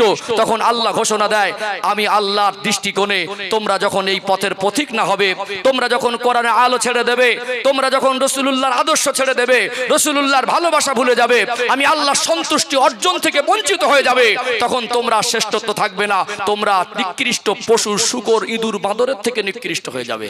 কথা কি ক্লিয়ার হয়েছে? হচ্ছে? চলুন এখানে ইসলাম মানার পাওয়ারটা একটু ক্লিয়ার করে দেই ইনশাআল্লাহ। ইনশাআল্লাহ। তাহলে কোরআন শ্রেষ্ঠ, কোরআন শ্রেষ্ঠ, ইসলামের পথ শ্রেষ্ঠ, রাসূল শ্রেষ্ঠ, এবং আমরা মানুষ জাতির মধ্যে আল্লাহ সৃষ্টি জগতের মধ্যে আমাদেরকে শ্রেষ্ঠ করেছেন। সবকটা যখন এক জায়গায় হবে, একটা সুপার পাওয়ার তৈরি হবে। কি পাওয়ার? ওটা হলো ইমানি পাওয়ার। আজকে ইসলামের গুরুত্ব, মহত্ব, তাৎপর্য আমরা আমাদের সন্তানদেরকে, আমার কমিউনিটিকে গুছিয়ে দিতে পারছি না বলে আজকে দুপাতার বিজ্ঞানের লেখা বই পড়ে ইসলাম সম্পর্কে বাজে মন্তব্য করছে। আছে না? আছে না? ইসলামের কি বোঝে? পৃথিবীর মানুষকে বলে দেবেন, ইসলামের পথ ধরে যদি মানুষ চলে, ইসলামের শিক্ষা মানুষের জীবনের শ্রেষ্ঠ শিক্ষা, কোরআনের শিক্ষা শ্রেষ্ঠ শিক্ষা, রাসূলুল্লাহর আদর্শের শিক্ষা শ্রেষ্ঠ শিক্ষা। অর্থাৎ এই পথে চললে আল্লাহ মানুষকে যে শ্রেষ্ঠ বানিয়ে দেয়, এই পথে চললে মানুষ যা হাসিল করে, অন্য কোনো পন্থায় মানুষ সেটা হাসিল করতে পারবে না। বিজ্ঞানের আবিষ্কার এটা দুনিয়ার আল্লাহ রেজামন্দির থেকে বড় নয়। মনে রাখবেন, দুনিয়ার মানুষের আবিষ্কার, দুনিয়ার মানুষের তৈরি, দুনিয়ার মানুষের দুনিয়া যা কিছু অর্জন করে, বন্দুকের পাওয়ার, অ্যাটম বোমের পাওয়ার, দুনিয়ার মানুষ যা কিছু আবিষ্কার করে, বাদশাহী পাওয়ার, যা কিছু অর্জন করে, কোনো পাওয়ার ইমানি পাওয়ার ঊর্ধ্বে নয়। অর্থাৎ আল্লাহ সন্তুষ্টি অর্জনের থেকে দামি মনুষ্য জাতির জীবন আর কিছু নয়। ইমানি পাওয়ারের ঊর্ধ্বে দুনিয়ার কোনো পাওয়ার নয়, আর আল্লাহ সন্তুষ্টি অর্জনের থেকে দামি পৃথিবীতে মানুষ আর কিছু খুঁজে পাবে না। এটা একটু বাস্তবতার সঙ্গে মিলিয়ে দেবো, 5টা পয়েন্ট তুলে ধরবো, পরিষ্কার হয়ে যাবে ইনশাআল্লাহ। ও ভাইজানেরা, সোনার মানিক যুবকেরা, আব্বারা মায়েরা, পৃথিবীতে যারা এই শ্রেষ্ঠ পথ ধরে চলবে, শ্রেষ্ঠ কেতাবের আলো জীবনে বাস্তবায়ন করবে, শ্রেষ্ঠ নবীর আদর্শে আদর্শিত হবে, সেই নবীকে সব থেকে বেশি ভালোবাসতে পারবে, তারাই তো মোমেন হয়ে যাবে। দুনিয়া জমিনে একটা মোমেনের মূল্য এত বেশি, দুনিয়া বিক্রি করে দিলে মোমেনকে কেনা যায় না। আর একটু ক্লিয়ার করে দেই, দুনিয়ার জমিনে মানুষ 50 বিঘে জমি কিনে মনে করে এটা আমার জীবনের সফলতা। দুনিয়ার মানুষ একটা বড় পদে চাকরি পায়, 2 লক্ষ টাকা যদি বেতন হয়, মনে করে এটা আমার জীবনের সফলতা। দুনিয়ার মানুষ একটা বড় নেতা যদি হয়, মনে করে এটা আমার জীবনের সফলতা। দুনিয়ার মানুষ একটা ব্যবসায় প্রতিষ্ঠিত হয়ে দিনে যদি 4 থেকে 5 লক্ষ টাকা রোজগার করে, মনে করে এটা আমার জীবনের সফলতা। ও ভাইয়েরা, বাবাজিরা, প্রকৃত সফলতা হলো আল্লাহ সন্তুষ্টি অর্জন। এগুলো মানুষের জীবনের মূল সফলতা নয়। দুনিয়া আজকে দেখবেন, আজকে শিক্ষা জাতির মেরুদণ্ড। অবশ্যই আপনার সন্তানকে doctor, master, barrister, engineer, IPS করবেন, অবশ্যই সেনার শিক্ষারও দরকার আছে। যত বড় শরিয়াতের পণ্ডিত হোক, ইসলামিক স্কলার হোক, সে যদি মাতৃভাষাটা শুদ্ধ করে না বলতে পারে, তার দ্বারা মানুষের কাছে দ্বীনের বাণী পৌঁছানো, দ্বীন প্রচার করা সহজ হবে না কঠিন হবে? সহজ হবে না কঠিন হবে? কঠিন হবে না? অবশ্যই আমাদের দেশের সুনাগরিক হিসাবে মাথা উঁচু করে বাঁচতে গেলে আমাদেরকে শিক্ষা দরকার, চাকরি দরকার। আমার কমিউনিটি থেকে ডক্টর হোক, ব্যারিস্টার হোক, মাস্টার হোক, আমার কমের মধ্যে চাকরিজীবী হোক, ধনী হোক, সম্পদশালী হোক, সেটা আমার কমেরই লাভ, সেটা আমার কমেরই লাভ। এই গ্রামে 4টে এতিম অনাথ অসহায় থাকে, এই গ্রামে যদি 4টে মাস্টার, 4টে ডক্টর আর 10টা ব্যবসায়ী থাকে, তাদের জাকাতের টাকা এতিম বাচ্চারা সহযোগিতা পাবে না? হবে কি পাবে না? অবশ্যই শিক্ষা জাতির মেরুদণ্ড। এখানে আমি বলবো, শিক্ষিত অবশ্যই হতে হবে। কোরআনুল কারীম আল্লাহ পাক মানুষ জাতিকে যে শিক্ষার গুরুত্ব বুঝিয়েছে, পৃথিবীতে এর বাইরে এই গুরুত্ব অন্য কোনো ধর্ম বোঝায়নি। সম্মানিত ভাইয়েরা, আল্লাহ পাক আমার রাসূলের উপরে গারে হেরাতে রমাদানুল মুবারক মাসে লাইলাতুল কদরের রাতে সর্বপ্রথম কোরআনুল কারীমের সূরাতুল আলাকের প্রথম 5টা আয়াত নাজিল করলেন। সর্বপ্রথম আয়াত, যার শব্দের সূচনা দিলেন আল্লাহ, ইকরা, অর্থাৎ পড়ো। এই জন্য শিক্ষিত হতে হবে। এই জন্য আপনি আপনার বাচ্চার জন্য 5 তলা বাড়ি করলেন, সেই বাচ্চাকে আদর্শিক মানুষ হিসেবে গড়ে তুললেন না। ওই 5 তলা বাড়িটা আপনার বাচ্চার ভবিষ্যৎ নয়, তাকে মানুষের মতো মানুষ করতে হবে। একদিকে আমরা ভারতবাসী হিসাবে আমাদের যেমন জেনারেল শিক্ষার প্রতি গুরুত্ব দিতে হবে, অপরদিকে ধর্মীয় শিক্ষার প্রতি গুরুত্ব দিতে হবে। অর্থাৎ পৃথিবীতে কোরআনের শিক্ষার থেকে দামি শিক্ষার কিছু নেই। পৃথিবীতে রাসূলুল্লাহর আদর্শ থেকে উত্তম আদর্শ মানুষের জীবন আর কিছু হতে পারে না। পৃথিবীতে ইসলামের দেখিয়ে দেওয়া পথের থেকে উত্তম পথ আর কিছু হতে পারে না। আমি চোখে আঙুল দিয়ে দেখে দিতে পারি। পৃথিবীর মানুষের কাছে চ্যালেঞ্জ করুন, ইসলাম এমন এক রাস্তা, পৃথিবীর মানুষকে বলে দেন ইসলামের রাস্তার কোনো একটা শব্দ, একটা ওয়ার্ডকে, একটা বিষয়কে নিয়ে পৃথিবীর মানুষ ভুল প্রমাণ করতে পারবে না। বাস্তবে যদি কেউ কোরআনের কথাগুলো মেনে নেয়, বাস্তবে যদি কেউ রাসূলুল্লাহর আদর্শে আদর্শিত হয়, ও হবে পৃথিবীর জমিনের শ্রেষ্ঠ আদর্শ মানুষ। একজন মানুষ পৃথিবীর সব থেকে যে দেশে উন্নত শিক্ষা ব্যবস্থা আছে, ওই দেশ থেকে ডিগ্রি অর্জন করে পিএইচডি করে দেশে ফিরল, ওই মানুষটা উচ্চ পদস্থ চাকরিজীবী হলো, কিন্তু তার ভিতরে প্রকৃত আদর্শ শিক্ষার অভাবে মালটা ঘুষখোর হয়ে গেল। তার শিক্ষার দামটা রাখলো না, শিক্ষার মর্যাদাটাকে ডুবিয়ে দিল। কথা কি বুঝতে পারছেন? কথা কি বুঝতে পারছেন? সম্মানিত ভাইরা, আপনি শিক্ষিত আর জ্ঞানী অর্জন করে সমাজের সুনাম আর খ্যাতি অর্জন করলেন, মানুষ আপনাকে এলাকার বিচারক হিসেবে মেনে নিল। অনেক সময় কিছু নাম করা বিচারক গাড়ি আর বাড়ি চকচকে ঝকঝক হলে কি হবে, চেহারার মধ্যে চকচকে ঝকঝকে ভাব থাকলে কি হবে, ভিতরে মনুষ্যত্ব বোধ না নেই, অনেক সময় ঘুষ খেয়ে বিচার পাল্টে দিচ্ছে না, দেয় না। দিচ্ছে না। তাহলে শিক্ষা পৃথিবীর জমিনে যত দামি স্কুল থেকে সার্টিফিকেট অর্জন করে আনুক, ওই সার্টিফিকেটের আর কোনো মূল্যবোধ ওর কাছে থাকলো। অর্থাৎ আজকে আমরা দুনিয়ার জেনারেল শিক্ষা নিয়ে যদি দেখি, আজকে যারা পণ্ডিত তার থেকে 10 বছরের বয়সের বড় হবে, 20 বছরের বয়সের বড় হবে, একজন ভ্যান চালককে বলে এই যাবি, ওই ভ্যান চালকটা দেখছে ছেলের, ওই লোকটা আমার ছেলের বয়সী, তখন বলছে স্যার আপনি কোথায় যাবেন? কিছু বুঝতে পাচ্ছেন? বয়সের বড়কে বলছে তুই যাবি, আর ওর ছেলের বয়সী ছেলেটাকে একজন ভ্যান চালক বলছে স্যার আপনি কোথায় যাবেন? তোর শিক্ষার মর্যাদা থাকলো। যেখানে ইসলাম বলে মাল্লাম ইয়ারহাম সগীরানা ওয়ালাম ইউআক্কির কাবীরানা ফালাইসা মিন্না, যে বড়কে সম্মান করলো না, ছোটকে স্নেহ করলো না, নবী বলছেন আমার উম্মতের অন্তর্ভুক্ত না। যদি আপনি রাসূলুল্লাহর উম্মতের অন্তর্ভুক্ত হতে দাবি করেন, আপনাকে এই পথ মেনে নিতে হবে। আপনি যেমনই হন, আপনার যত অর্থ থাকুক, আপনি যত শিক্ষিত হন, আপনি যত দামি বংশে জন্মগ্রহণ করুন না কেন, আপনার বয়সের যদি বড় হয়, সে যদি ভ্যান চালক হয়, সে যদি জুতো সেলাইও করে, সে যদি মজদুর হয়, সে যদি দেখতে পৃথিবীর সব থেকে খারাপ হয়, পৃথিবীর সব থেকে গরিব হয়, আপনাকে তাকে সম্মান করতে হবে। এই আদর্শ শিক্ষা ইসলাম মানুষকে দেয়। কথা ঠিক না বেঠিক? ইসলাম আপনাকে বলে অন্যায় যখন বাবা করবে, বাবার অন্যায়টাকে অন্যায় বলে সাব্যস্ত করতে হবে। আপনি বিচারকের পদে যখন থাকবেন, ছেলে যদি অন্যায় করে আপনাকে ন্যায় বিচার করতে হবে। ছেলে বলে, দলের লোক বলে, আত্মীয় বলে, বন্ধু বলে, পয়সার লোভে, ঘুষ খেয়ে কোন রকম বিচার ঘটানো যাবে না। ইসলাম বলে এটা রাস্তা হলো সৎ ন্যায় বিচার করা, ইসলামের রাস্তা। জোরে বলুন। এই জন্য পৃথিবীর জমিনে মানুষের জীবনে জেনারেল শিক্ষার পাশাপাশি ধর্মীয় শিক্ষা, কোরআনের আলো অর্থাৎ কোরআনের বিধানকে জীবনে বাস্তবায়ন করা। আল্লাহ পাক তার রাসূলের চরিত্র সার্টিফিকেট কোরআন শরীফে 29 পারা সূরাতুল কলমের মধ্যে আল্লাহ জানিয়ে দিলেন ওয়া ইন্নাকা লাআলা খুলুকিন আযীম, আমি আমার হাবিবের চরিত্রকে মহান চরিত্র করেছি। যে মহান চরিত্রের সার্টিফিকেট দিতে গিয়ে আল্লাহ তার সিফাতি নাম আজিম শব্দ ব্যবহার করেছে। মুফাসসিরিনে কেরাম আজিম শব্দের ব্যাখ্যা দিচ্ছে, মনে করুন একটা পুকুরে কত লিটার পানি আছে, আজকে উন্নত টেকনোলজি দিয়ে একটা মেশিন বসিয়ে পাইপের মধ্যে থেকে কত লিটার পানি টানা হচ্ছে সেটা সহজে মাপা যেতে পারে, কিন্তু প্রশান্ত মহাসাগরে কতটা পানি আছে মানুষ আন্দাজ করতে পারবে না। আল্লাহর হাবিবের চরিত্রের সার্টিফিকেট আল্লাহ দিচ্ছেন। আমার হাবিবের চরিত্র এমন মহান চরিত্র যে চরিত্রে তোমরা গবেষণা করে, তোমরা অনুধাবন করে ভেবে ভেবে তোমরা মরে যাবে, তোমাদের হায়াত শেষ হয়ে যাবে, তোমরা সেটাকে গবেষণা করে শেষ করতে পারবে না।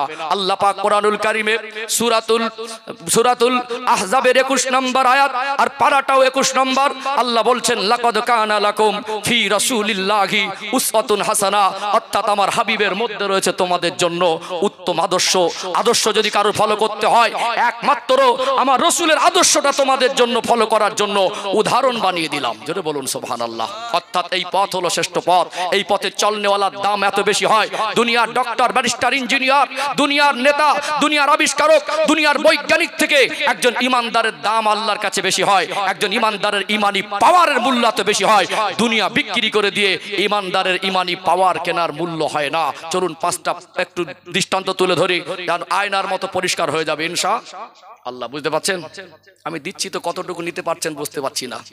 আসলে আমার বিভিন্ন পরিবেশ ওটা বসা, বিভিন্ন স্টেটে, ভিন্ন রাজ্যে এনি টাইম আমি চলে যাই। আল্লাহর মেহেরবানি কখনো কখনো 20-22 দিনে 16-18 দিন আমার আকাশপথে বিমান সফর হয়। বিশ্বাস করুন আমি ধোকা দিতে বসিনি। আমি এমন মেজাজের হয়ে গেছি, আমার সামনে থেকে লোক উঠে গেলে আমার যাররা দুঃখ হয় না, কারণ কোরআনের কথা থেকে, শরীয়তের কথা থেকে, আল্লাহ এবং রাসূলের কথা থেকে ভালো কথা আমার পক্ষে দেওয়া আর সম্ভব নয়। এই কথা যদি কারোর ভালো না লাগে, এর থেকে তাকে ভালো লাগানোর জন্য শরীয়তের পরিপন্থী কথা অন্তত আমি আপনাকে বলতে পারবো না। কি অসুবিধা হচ্ছে নাকি? কথাগুলো বাস্তবের সঙ্গে মিল পাচ্ছেন? চলুন ইসলামের গুরুত্ব মহত্ব আরেকটু ক্লিয়ার হয়ে যাবে। আমি 5টা পয়েন্ট তুলে ধরি। ইসলামের পথে চললে আল্লাহ তাকে কোন পর্যায়ে শ্রেষ্ঠত্ব দেয়, আল্লাহ তাকে কেমন পাওয়ার দেয়, কেমন আল্লাহ তার উপরে খুশি হয়। আমি একটা কথা বলি, মানুষের জীবনের সফলতা হলো আল্লাহ সন্তুষ্টি অর্জন। এর থেকে দামি পৃথিবীতে আর কিছু হতে পারে না। এটাই হলো মানুষের জীবনের সফলতা। এটা ক্লিয়ার করব। 2 নাম্বার হলো, পৃথিবীতে আমরা যতই শক্তিশালী মানুষকে মনে করি, শক্তিশালী রাষ্ট্র মনে করি, শক্তিশালী যুদ্ধস্ত্র মনে করি, শক্তিশালী দেশ মনে করি, ইমানি শক্তির ঊর্ধ্বে দুনিয়ার কোনো শক্তি নয়। এটা হয়তো আপনারা মুখস্থ বিদ্যা শুনে রেখেছেন, একটু ব্যাখ্যায় যাওয়ারও দরকার আছে, আছে না? একটু ব্যাখ্যা যাবারও দরকার আছে। চলুন 5টা পয়েন্ট তুলে ধরি, আর একটু ক্লিয়ার হয়ে যাবে ইনশাআল্লাহ। আজকে ইসলামের গুরুত্ব, মহত্ব, ইসলাম এর গভীরতা আজকে আমরা আমাদের কওমকে না বোঝানোর কারণে তারা দুনিয়ার বিজ্ঞানের আবিষ্কারকে যে প্রাধান্য দেয়, ইসলামের গুরুত্ব তাদের মনে অতটা জায়গা পায় না। এখানে একটু ক্লিয়ার করে দেই। ও ভাইজানেরা, সোনার মানিক যুবকেরা, আব্বারা, মায়েরা, আমি বোঝাতে চাইছি দুনিয়ার মানুষ তার প্রকৃত আদর্শ ভুলে গিয়ে, প্রকৃত পথ ভুলে গিয়ে, প্রকৃত শ্রেষ্ঠ কেতাবের দেখিয়ে দেওয়া রাস্তা ভুলে গিয়ে আজ দুনিয়ার মানুষ গাড়ি আর বাড়ির পিছনে ছোটে, দুনিয়ার মানুষ মালা সম্পদের পিছনে ছোটে। একটা সময় তার ভিতরে সততা জিনিসটাও হারিয়ে যায়, আর মাল অবৈধ পন্থায় আত্মসাৎ করে মাল সম্পদ জড়ো করে মানুষ মনে করে এটা মানুষের জীবনের সফলতা। মানুষের জীবনের সফলতা হলো আল্লাহ সন্তুষ্টি অর্জন। এর থেকে দামি জিনিস দুনিয়ার বিজ্ঞানের আবিষ্কার নয়, দুনিয়ার মাল সম্পদ নয়। একটু আপনাদের ক্লিয়ার করে বুঝিয়ে দেই, 5টা ধাপে ব্যাখ্যা দেব, পরিষ্কার হয়ে যাবে। আপনারা জানেন আমার আপনার নবী, দয়ার নবী, মায়ের নবীকে আল্লাহ দুনিয়ায় পাঠাবার আগে একজন নবীকে পাঠিয়েছিলেন। ওই নবীর নাম হলো হযরতে নবী ঈসা আলাইহিস সালাম। ঈসা আলাইহিস সালাম দুনিয়া থেকে হেঁটে যেতেন, কোন কবরস্থানের পাশ দিয়ে যখন হেঁটে যেতেন, পুরনো কবর 200 বছর, 500 বছর, 1500 বছর, 2000 বছরের পুরনো কবর, ওই কবরবাসীকে সম্বোধন করে বলতেন কুম বিইজনিল্লাহ, কুম বিইজনিল্লাহ বলার সাথে সাথে ওই কবরবাসী জীবিত, জিন্দা হয়ে দাঁড়িয়ে যেত।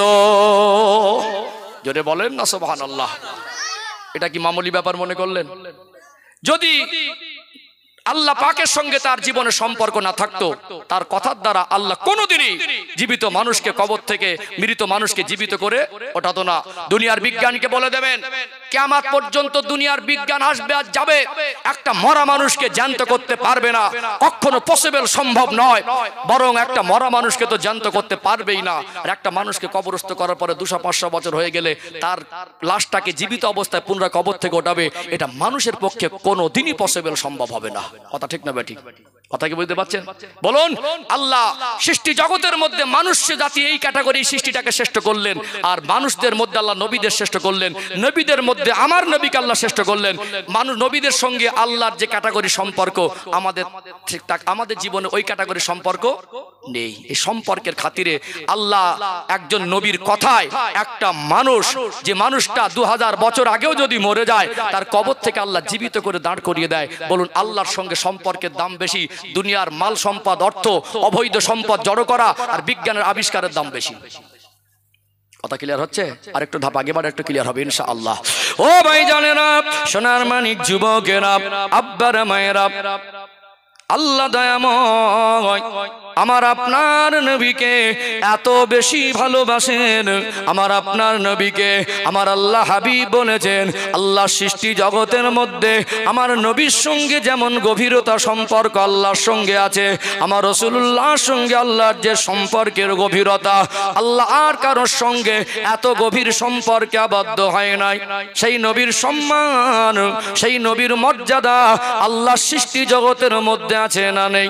শ্রেষ্ঠ কোরআনের আলো যখন বাস্তবায়ন হবে, শ্রেষ্ঠ নবীর আদর্শ যখন আদর্শিত হয়ে যাবে, শ্রেষ্ঠ নবীর ভালোবাসা যখন অন্তরে জাগা দেবে, শ্রেষ্ঠ পথ ইসলামের পথে যখন প্রতিষ্ঠিত হয়ে যাবে, আল্লাহর সঙ্গে তার সম্পর্কে যত গভীরতা হবে, আল্লাহ সৃষ্টি জগতের মধ্যে আল্লাহ তার দাম আমার আল্লাহ ততটা বাড়িয়ে দেবে।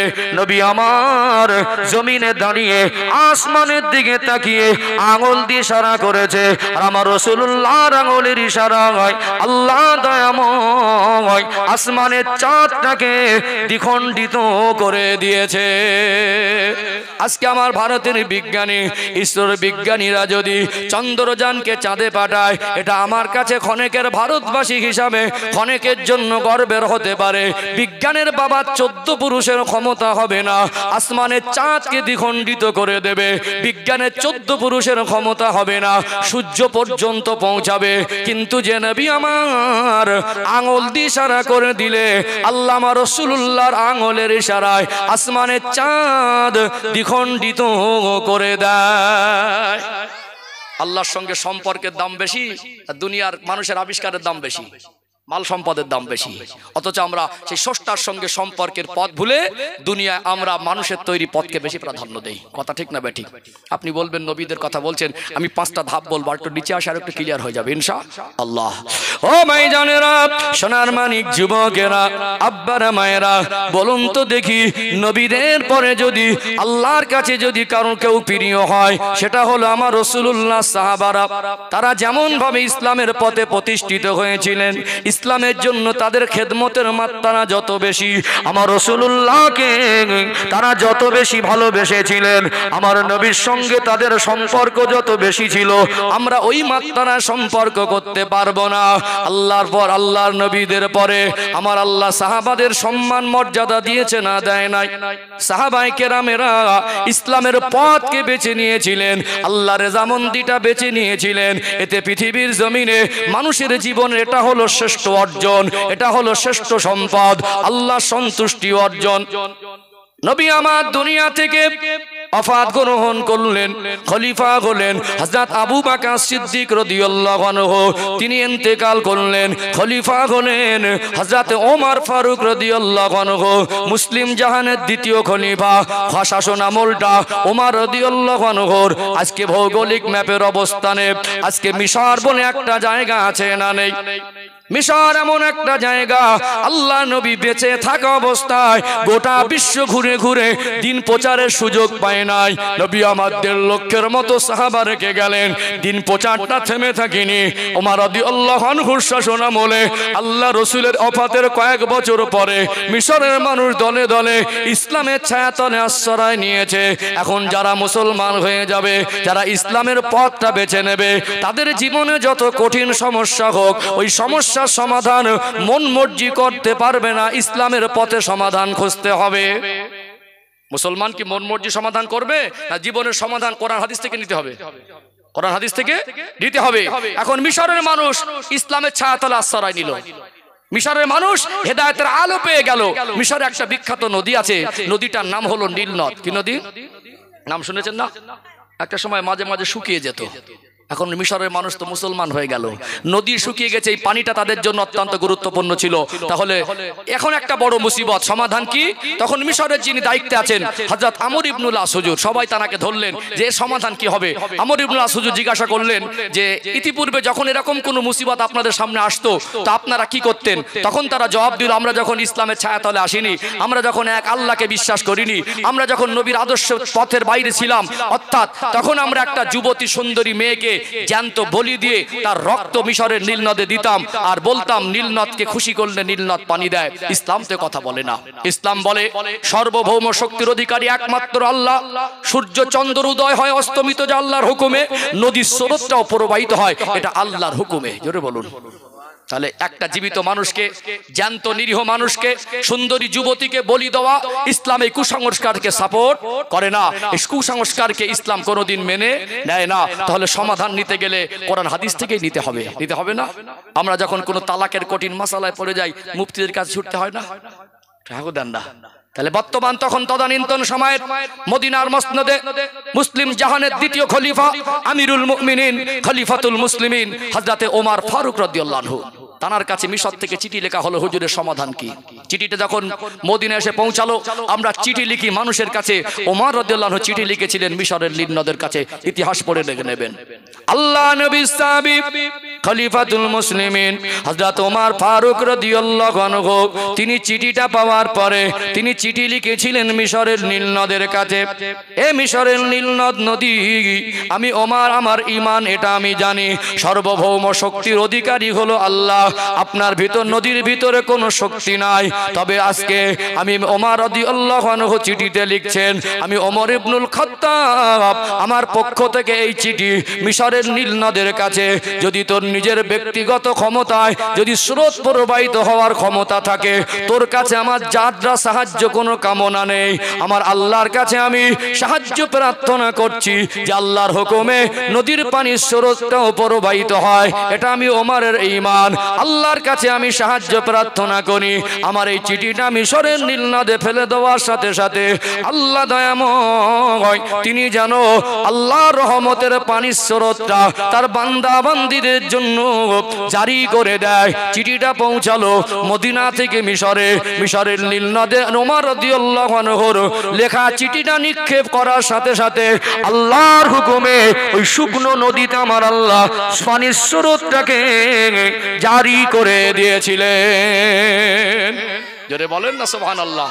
আজ বিজ্ঞানকে বলে দেন একটা নদীর স্রোত যদি শুকিয়ে যায়, ওই টেকনোলজি দিয়ে নদীর স্রোত প্রবাহিত করতে পারবে? প্রবাহিত করতে পারবে না। কিন্তু আল্লাহর সঙ্গে সম্পর্ক যদি থাকে, একজন ইমানদার, একজন খোদা ভীরু, একজন নবীর আদর্শে আদর্শিত, একজন নবীর প্রেমিক, একজন ইসলামের পথে প্রতিষ্ঠিত, যার জীবনে কোরআনের আলো বাস্তবায়ন হয়, আল্লাহ তার উপরে খুশি হয়। আল্লাহর সঙ্গে সম্পর্ক অর্জন হলে সম্পর্কের দাম এত বেশি হয়। ওই সম্পর্কের খাতিরে, ইমানদারের খাতিরে আমার আল্লাহ তার চিঠির মাধ্যমটা কবুল করে পানির স্রোত জারি করে দেয়। জোরে বলুন।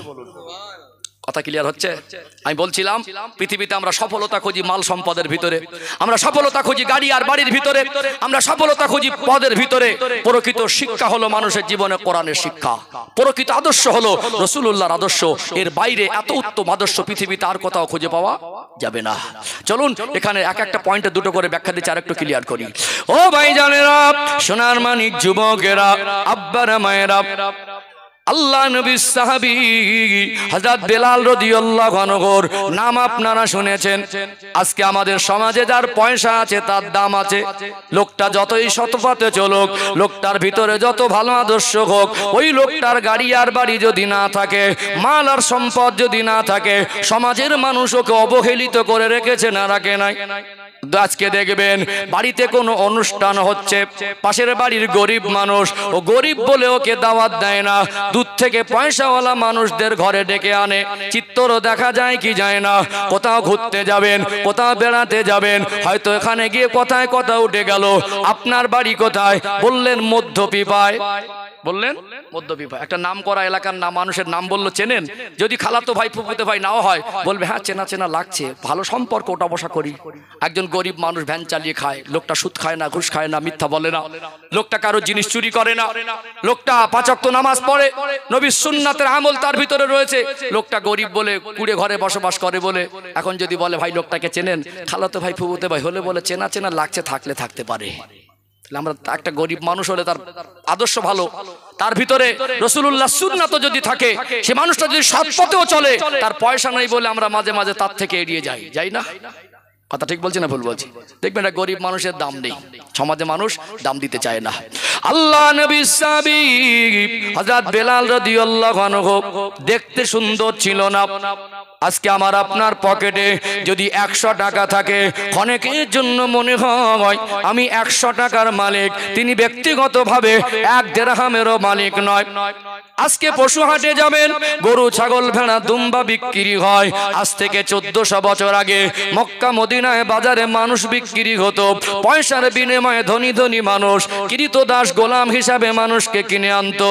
উমাইয়ার কিনে আনা গোলাম হযরত বেলাল রাদিয়াল্লাহু আনহু, তার নামে ব্যাংক অ্যাকাউন্ট ছিল না, 1 শতক জমি ছিল না, দেখতে সুন্দর ছিল না, তিনি ব্যক্তিগতভাবে 1 টাকারও মালিক নয়। আল্লাহ নবী দিনের দাওয়াত শুরু করলেন, ওই কালো মানুষ, চেহারাটা কুৎসিত, দেখতে ভালো না, আমার রাসূলুল্লাহকে নবী বলে মেনে নিলেন, আমার নবীর ভালোবাসা অন্তরে জায়গা দিলেন, এক আল্লাহকে আল্লাহ বলে মেনে নিলেন, কোরআনের আদর্শটা জীবনের আদর্শ হিসাবে মেনে নিলেন। দুনিয়ায় ওই ব্যক্তিটা আল্লাহ এবং রসুলের সঙ্গে সম্পর্কে আবদ্ধ হয়ে গেলেন। তার উপর এত জুলুম অত্যাচার হয়েছিল, তার ঘটনা বলা উদ্দেশ্য নয়, এটা আমি বোঝাতে চাইছি। তার উপরে এত জুলুম অত্যাচার বেশি হয়েছিল, শুধু জানটা বেরিয়ে যেতে বাকি ছিল, আর তার বুকের উপরে বড় বড় পাথর চাপিয়ে দেওয়া হলো। মনে হয় শ্বাস প্রশ্বাস এই মুহূর্তে বন্ধ হয়ে যাবে। বেলালকে বলা হয়, বেলাল এত কষ্ট তুমি কেন পাও? তুমি ইসলামের পথ ছেড়ে দাও, আল্লাহকে রসুলকে ভুলে যাও, জানে বেঁচে যাবে। এই কষ্ট তোমায় পেতে হবে না। দেখতে কালো হতে পারে, জমি আর জায়গা না থাকতে পারে।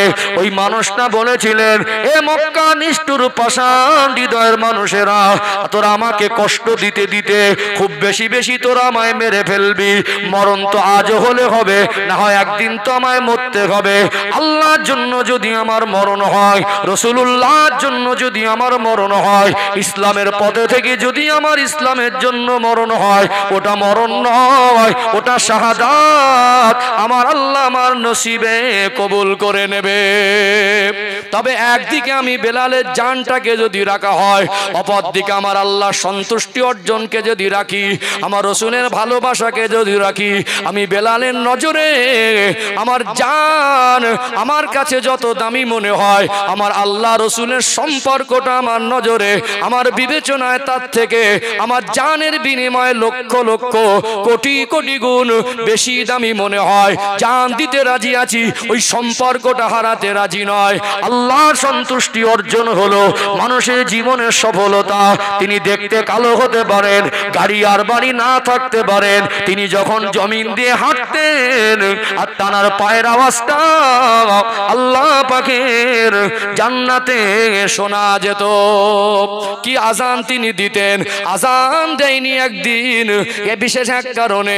ঘটনা লম্বা, আমি বোঝাতে চাইছি যেহেতু ইসলামের গুরুত্ব মহত্ব, ইসলামের পথে চললে আল্লাহ তার ভিতরে সুপার পাওয়ার দেয়। আল্লাহর সন্তুষ্টি অর্জন মানুষের জীবনের সফলতা। যে বেলাল রাদিয়াল্লাহু আনহু একদিনের ঘটনা, তিনি আজান দেয়নি বলে মদিনার মসজিদে নববী শরীফে আমার আল্লাহ সকাল হওয়াটাও বিরত করে দিয়েছিলেন। কথা কি বুঝতে পারছেন? আল্লাহ সন্তুষ্টি অর্জনের দাম দুনিয়ার মানুষের আবিষ্কারের থেকে বেশি নয়। চলুন এখানে আরেকটু ক্লিয়ার করে দিই, আর দুটো পয়েন্ট তুলে ধরি, আর এক ধাপ আবে লাগে আরেকটু ক্লিয়ার হবে ইনশাআল্লাহ। ও ভাইজানেরা, সোনার মানিক যুবকেরা, আব্বারা মায়েরা, এই বাংলা জমিনে হাক্কানি আল্লাহর ওলিদের খেদমত মেহনত আছে না নেই? এপার বাংলা ওপার বাংলায় কিছু ভণ্ড পীর বেরিয়েছে।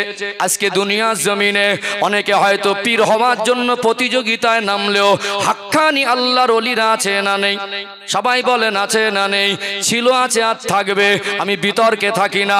আমার কওম আজ কঠিন মুসিবতে, ইসলাম বুঝলো না, ইমান বুঝলো না, তাদেরকে নামাজে দাঁড় করাতে পারছি না, তাদেরকে আমার ঘরের মা বোনদের পর্দা আনতে পারছি না। এই সাদামাটা মানুষের ভিতরে ফিতনা ঢুকিয়ে কি লাভ হবে? কি লাভ হবে? বসিরহাটের জমিন আল্লামা হিন্দ রুহুল আমিন রহমাতুল্লাহ আলাইহির নামের ওসিলায় আল্লাহ সম্মান ইজ্জতকে বাড়িয়ে দিয়েছে। জোরে বলুন সুবহানাল্লাহ।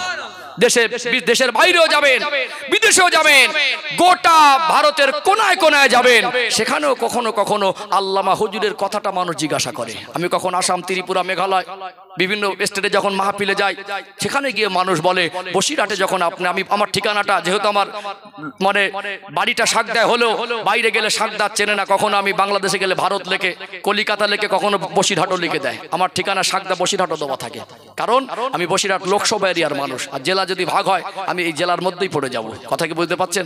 কিন্তু আজকে অত্যন্ত আক্ষেপ আর দুঃখের সঙ্গে বলছি, আজ কিছু মানুষের কারণে, নিরীহ মানুষের কারণে এই বসিরহাট এলাকার জলসা মাহফিলের চিত্রটা গীবতের কারখানা তৈরি হয়েছে।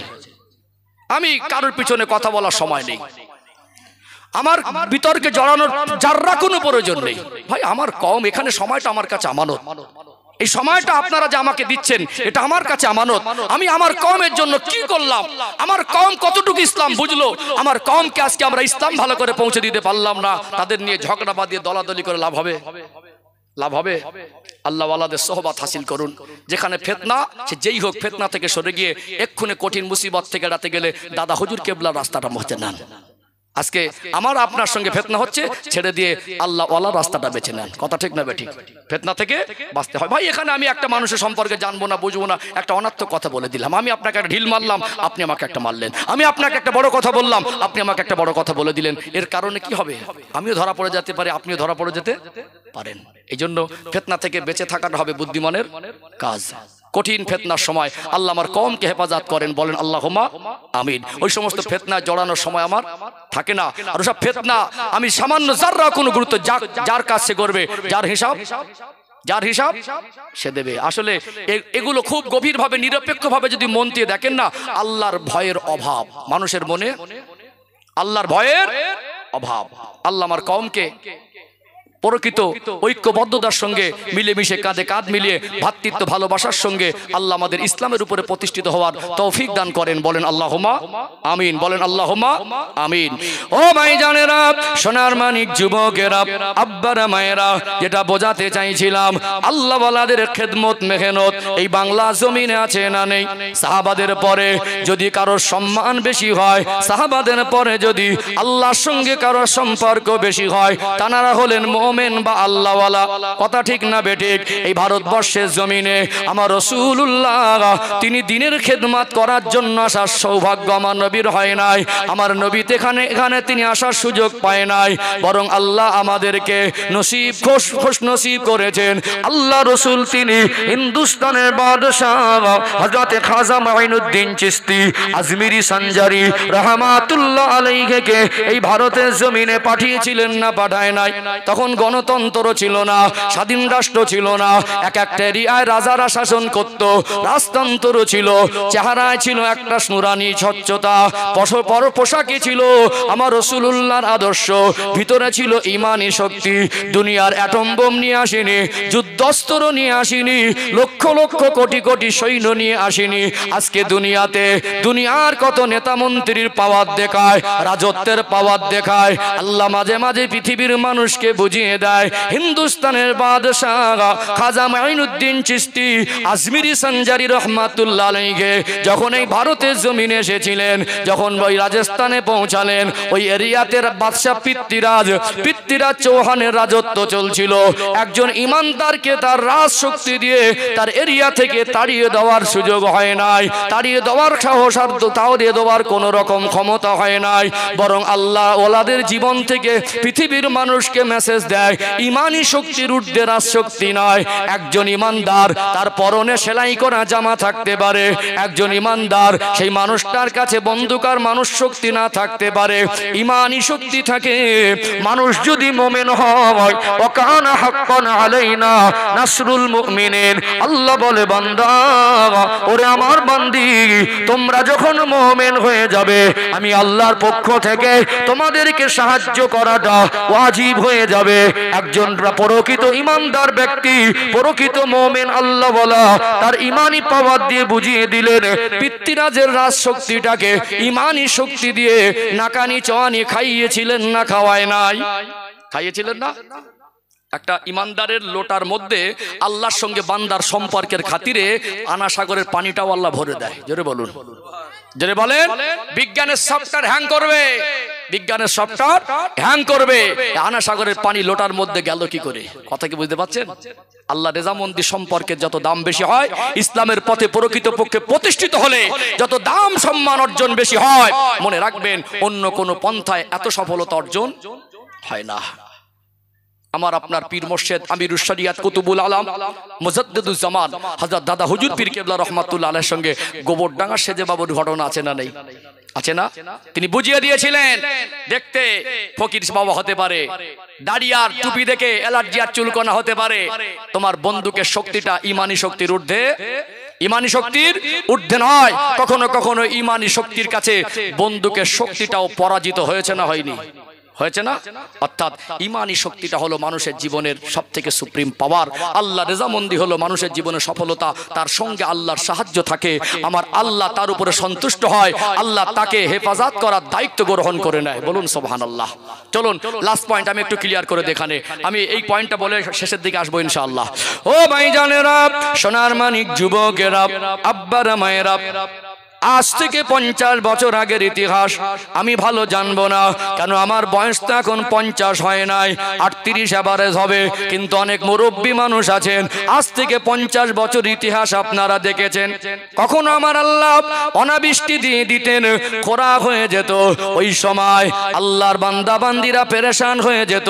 তাদের ঘরটা ছিল খড়ের চাল, তাদের তালপাতার ছাউনি, তাদের ঘরটা ছিল ভাঙাচোরা, দামি দামি লাক্সারি গাড়ি আর বাড়ি ছিল না। তারা ভালো মন্দ এত খাবার খাবার সুযোগ পায়নি। ছেঁড়া চপ্পল পরে ঘুরতো, পাঞ্জাবি ছিঁড়ে গেলে তালি দিয়ে সেলাই করে পরতো। মনের মধ্যে অগাধ বিশ্বাস ছিল আল্লাহ হয়তো পানি বর্ষণ বন্ধ করে দিয়েছে। নারাজ হয়ে গিয়ে ময়দানে চলে যেতেন, এক জায়গায় হয়ে নামাজ আদায় করে আল্লাহর দরবারে হাত দুখানা তুলে কাঁদতেন, রোনাজারি করতেন। আল্লাহ বড় দয়াময়। ওই বান্দা বান্দির চোখের পানি কয়েক ফুট উপর থেকে জমিনে পড়ার আগে আমার আল্লাহ দয়াময় আসমান থেকে রহমতের পানি বর্ষণ করে দিতেন। কথা সত্য না মিথ্যা? সত্য না মিথ্যা? আজকে এটাই এখানে বসে উপলব্ধি করুন, সত্যিকারে যদি একজন মানুষের অন্তরে আল্লাহর ভয় নামক জিনিসটা জায়গা পায়, রাসূলুল্লাহর ভালোবাসা জায়গা পায়, দেখতে কালো হতে পারে, গাড়ি আর বাড়ি না থাকতে পারে, তার চেহারা সৌন্দর্য না থাকতে পারে, ওই মানুষটা ছেঁড়া জামা পরে থাকতে পারে, তার জীবন যাপনে যদি আল্লাহ সন্তুষ্ট হয়, ইসলামের পথে যদি প্রতিষ্ঠিত হয়, ওই একজনা 2 ফোঁটা চোখের পানি আল্লাহ এত খুশি হয়, ওর চোখের পানিটা জমিনে পড়ার আগে আল্লাহ আসমান থেকে রহমতের পানি দেয়। এই বিশ্বাস আমাদের আছে না নেই? আছে না? আগের দিনের মানুষ এত শিক্ষিত ছিল না, এত উন্নত পরিষেবা পায়নি, কিন্তু তারা যতটুকু তাদের জ্ঞানে ইসলাম বুঝেছে, আল্লাহর ভয় নামক জিনিসটা ছিল কি ছিল না? একটু হ্যাঁ দেন। আমানতদারি ছিল বাড়িতে। আজকে আপনার মধ্যবিভাগ গ্রামে একদিক থেকে জিজ্ঞেস করতে করতে আসেন, আমি চ্যালেঞ্জ দিচ্ছি, একজন মানুষকে দেখান, একটা বাড়ি দেখান, কালকে কি খাবো বাড়িতে নেই, এরকম একটা বাড়ি দেখাতে পারবেন? ক্ষমতা নেই। আজ থেকে 30, 40, 50 বছর আগে ব্যাকে যান, বাড়িতে সত্যিকারে কি খাবো এইটুকু ছিল না। মার জান বাচ্চাগুলো অনাহারে, ধনী লোকের জমিদারের বাড়ির ধারে গিয়ে একটু একটা পাত্র নিয়ে বসে আছে, পান্তা খেয়ে যদি বেশি হয় ওটাকে চেনে অল্প অল্প করে ভাগ করে খাইয়েছে, বাচ্চার মুখে হালাল খাদ্য তুলে দিয়েছে, বৃদ্ধ বাবা মার মুখে হালাল খাদ্য তুলে দিয়েছে। সত্যকারে তাদের অভাব ছিল, কিন্তু তারা বন্ধনের রাস্তা খুঁজে নেয়নি, তারা সুদ আর ঘুষের রাস্তা খুঁজে নেয়নি। জানে অনাহারে থাকবো, আল্লাহ রিজিকের মালিক আমি, আমার আর যদি এখান থেকে সুদের কোনো রাস্তা খুঁজে নেই, আল্লাহ সন্তুষ্ট হয়ে যাবে। ওটা আল্লাহ নিষেধ করেছেন, ওটা কোরআন বিরোধী কাজ হয়ে যাবে, ওটা সুন্নাহ বিরোধী কাজ হয়ে যাবে, ওটা আল্লাহর দৃষ্টিকোণে আল্লাহর বিবেচনায় ওটা অপরাধ হয়ে যাবে, আমি আল্লাহর নজর অপরাধী সাব্যস্ত হয়ে যাব। না খেয়ে থেকেছেন, কিন্তু হারাম রাস্তা তারা বেঁচে নাই। নাই দুপুর হয়ে গেছে, বলছে বাড়িতে কি রান্না হবে, মনটা খুব খারাপ। স্ত্রীকে বললেন দেখি কিছু হালাল রুজির ব্যবস্থা হয় কিনা, হারাম রাস্তায় নয়, খুঁজে খুঁজে হালাল রুজি হলো না। মানুষটা ঘরে ফিরে বলছে আজকে দিনটা পাশের বাড়ির থেকে 2 কিলো চাল ধার করে রান্না করে খেয়ে নাও। তাদের জীবনে আল্লাহর ভয় ভীতি নামক জিনিসটা ছিল কি ছিল না? ছিল না। এই আমলগুলো আল্লাহর কাছে অনেক পছন্দের। সম্মানিত ভাইয়েরা, তারা মাটির মসজিদে গিয়ে সেজদায় পড়ে আল্লাহর কাছে যেভাবে ডেকেছে, আমরা সেইভাবে তাদের মতো করে নামাজ পড়তে পারছি না। তাদের থেকে আমাদের কেরাত শুদ্ধ হয়ে গেছে, তাদের থেকে আমাদের জামা উন্নত হয়েছে। আজকে আমাদের মসজিদগুলো টাইলস লাগিয়েছি, এসি লাগিয়েছি, কিন্তু ওই মসজিদে আমরা সেজদা দিয়ে মসজিদ থেকে বেরোবার আগে আমাদের চিটিংবাজির চিন্তা মনে জেগে যায়। কে একটা জমি দিয়েছিল অল্প টাকায়, যা তোকে বিক্রি করে দিলাম, তখন মুখে মুখে ছিল বিশ্বাস ছিল লোকটা ডুপ্লিসিটি করবে না। এখন জমি কেনার আগে জমি রেজিস্ট্রির টাকা রেডি করতে হয়। কথা ঠিক বলছি না ভুল বলছি? সেই জমিটা 3,000 টাকায় কিনেছিল, এখন 5-7 লক্ষ টাকা দাম। এখন বলছে বাবু যদি আপনি মরে যাবার পরে ঘুরে বসে, অনেকদিন হয়ে গেল রেজিস্ট্রি করা হয়নি, কিছু পয়সা লাগে, ল্যান্ড রেজিস্ট্রি করে দেন। কচি জবান দিয়েছি এটা 2-2 করবো না, আমি 8 টাকা নেবো না, তো যা দিয়েছি তখনকার দিনে ওই হয়ে গেছে। এরকম মানুষ আছে না নেই? আমানত খেয়ানত করিনি। আজকে সাদা সাদা জামা পরি, আতর মাখি, নতুন সম্পর্ক আত্মীয়তার বেই বাড়ি গেল, জুমার দিন ফাঁস কাতারে বসে আছে, দেখে মনে হবে আল্লাহর ওলি বসে আছে। খবর নিয়ে দেখবেন এক জমি 2 বার বিক্রি করে বসে আছে। খবর নিয়ে দেখবেন গরিব মানুষ তার কারে কাজ করে খায়। মানুষের শরিয়াত ইসলাম বলছে তার গায়ের ঘাম শুকানোর আগে মজদুরির পাওনাটা মিটিয়ে দাও। লোকটার অভাব নেই, স্বভাব এত নষ্ট হয়ে গেছে, চরিত্র এত নষ্ট হয়ে গেছে, ডেটের পরে ডেট গরিবকে হ্যারাসমেন্ট করে তার কাছে টাকা পাবে, টাকাগুলো পোটলা বেঁধে ঘরে রেখে দিয়েছে। আছে না নেই? ঠাকুর দেন না? আছে না? কত গরিব মানুষের হক নষ্ট করছে, মানুষের কাছ থেকে ধার নিয়ে কত রাঙা শুক্রবার দেখাচ্ছে, চিটিংবাজি করছে। দুনিয়াতে সকাল আর বিকালে মিথ্যা কথা না বললে তার পেটের ভাত হজম হয় না, বসলে তার মুখে ভালো কথা নেই, গীবত আর অন্য পরচর্চা ছাড়া কিছু খুঁজে পাওয়া যায় না। আমাদের জামার কাপড় চকচকে করেছি, গাড়ি আর বাড়ি চকচকে ঝকঝকে করেছি, খাবারগুলো পছন্দের করেছি, আমরা আমাদের মনুষ্যত্বকে চকচকে ঝকঝকে করতে পারি না। দুনিয়াতে আপনি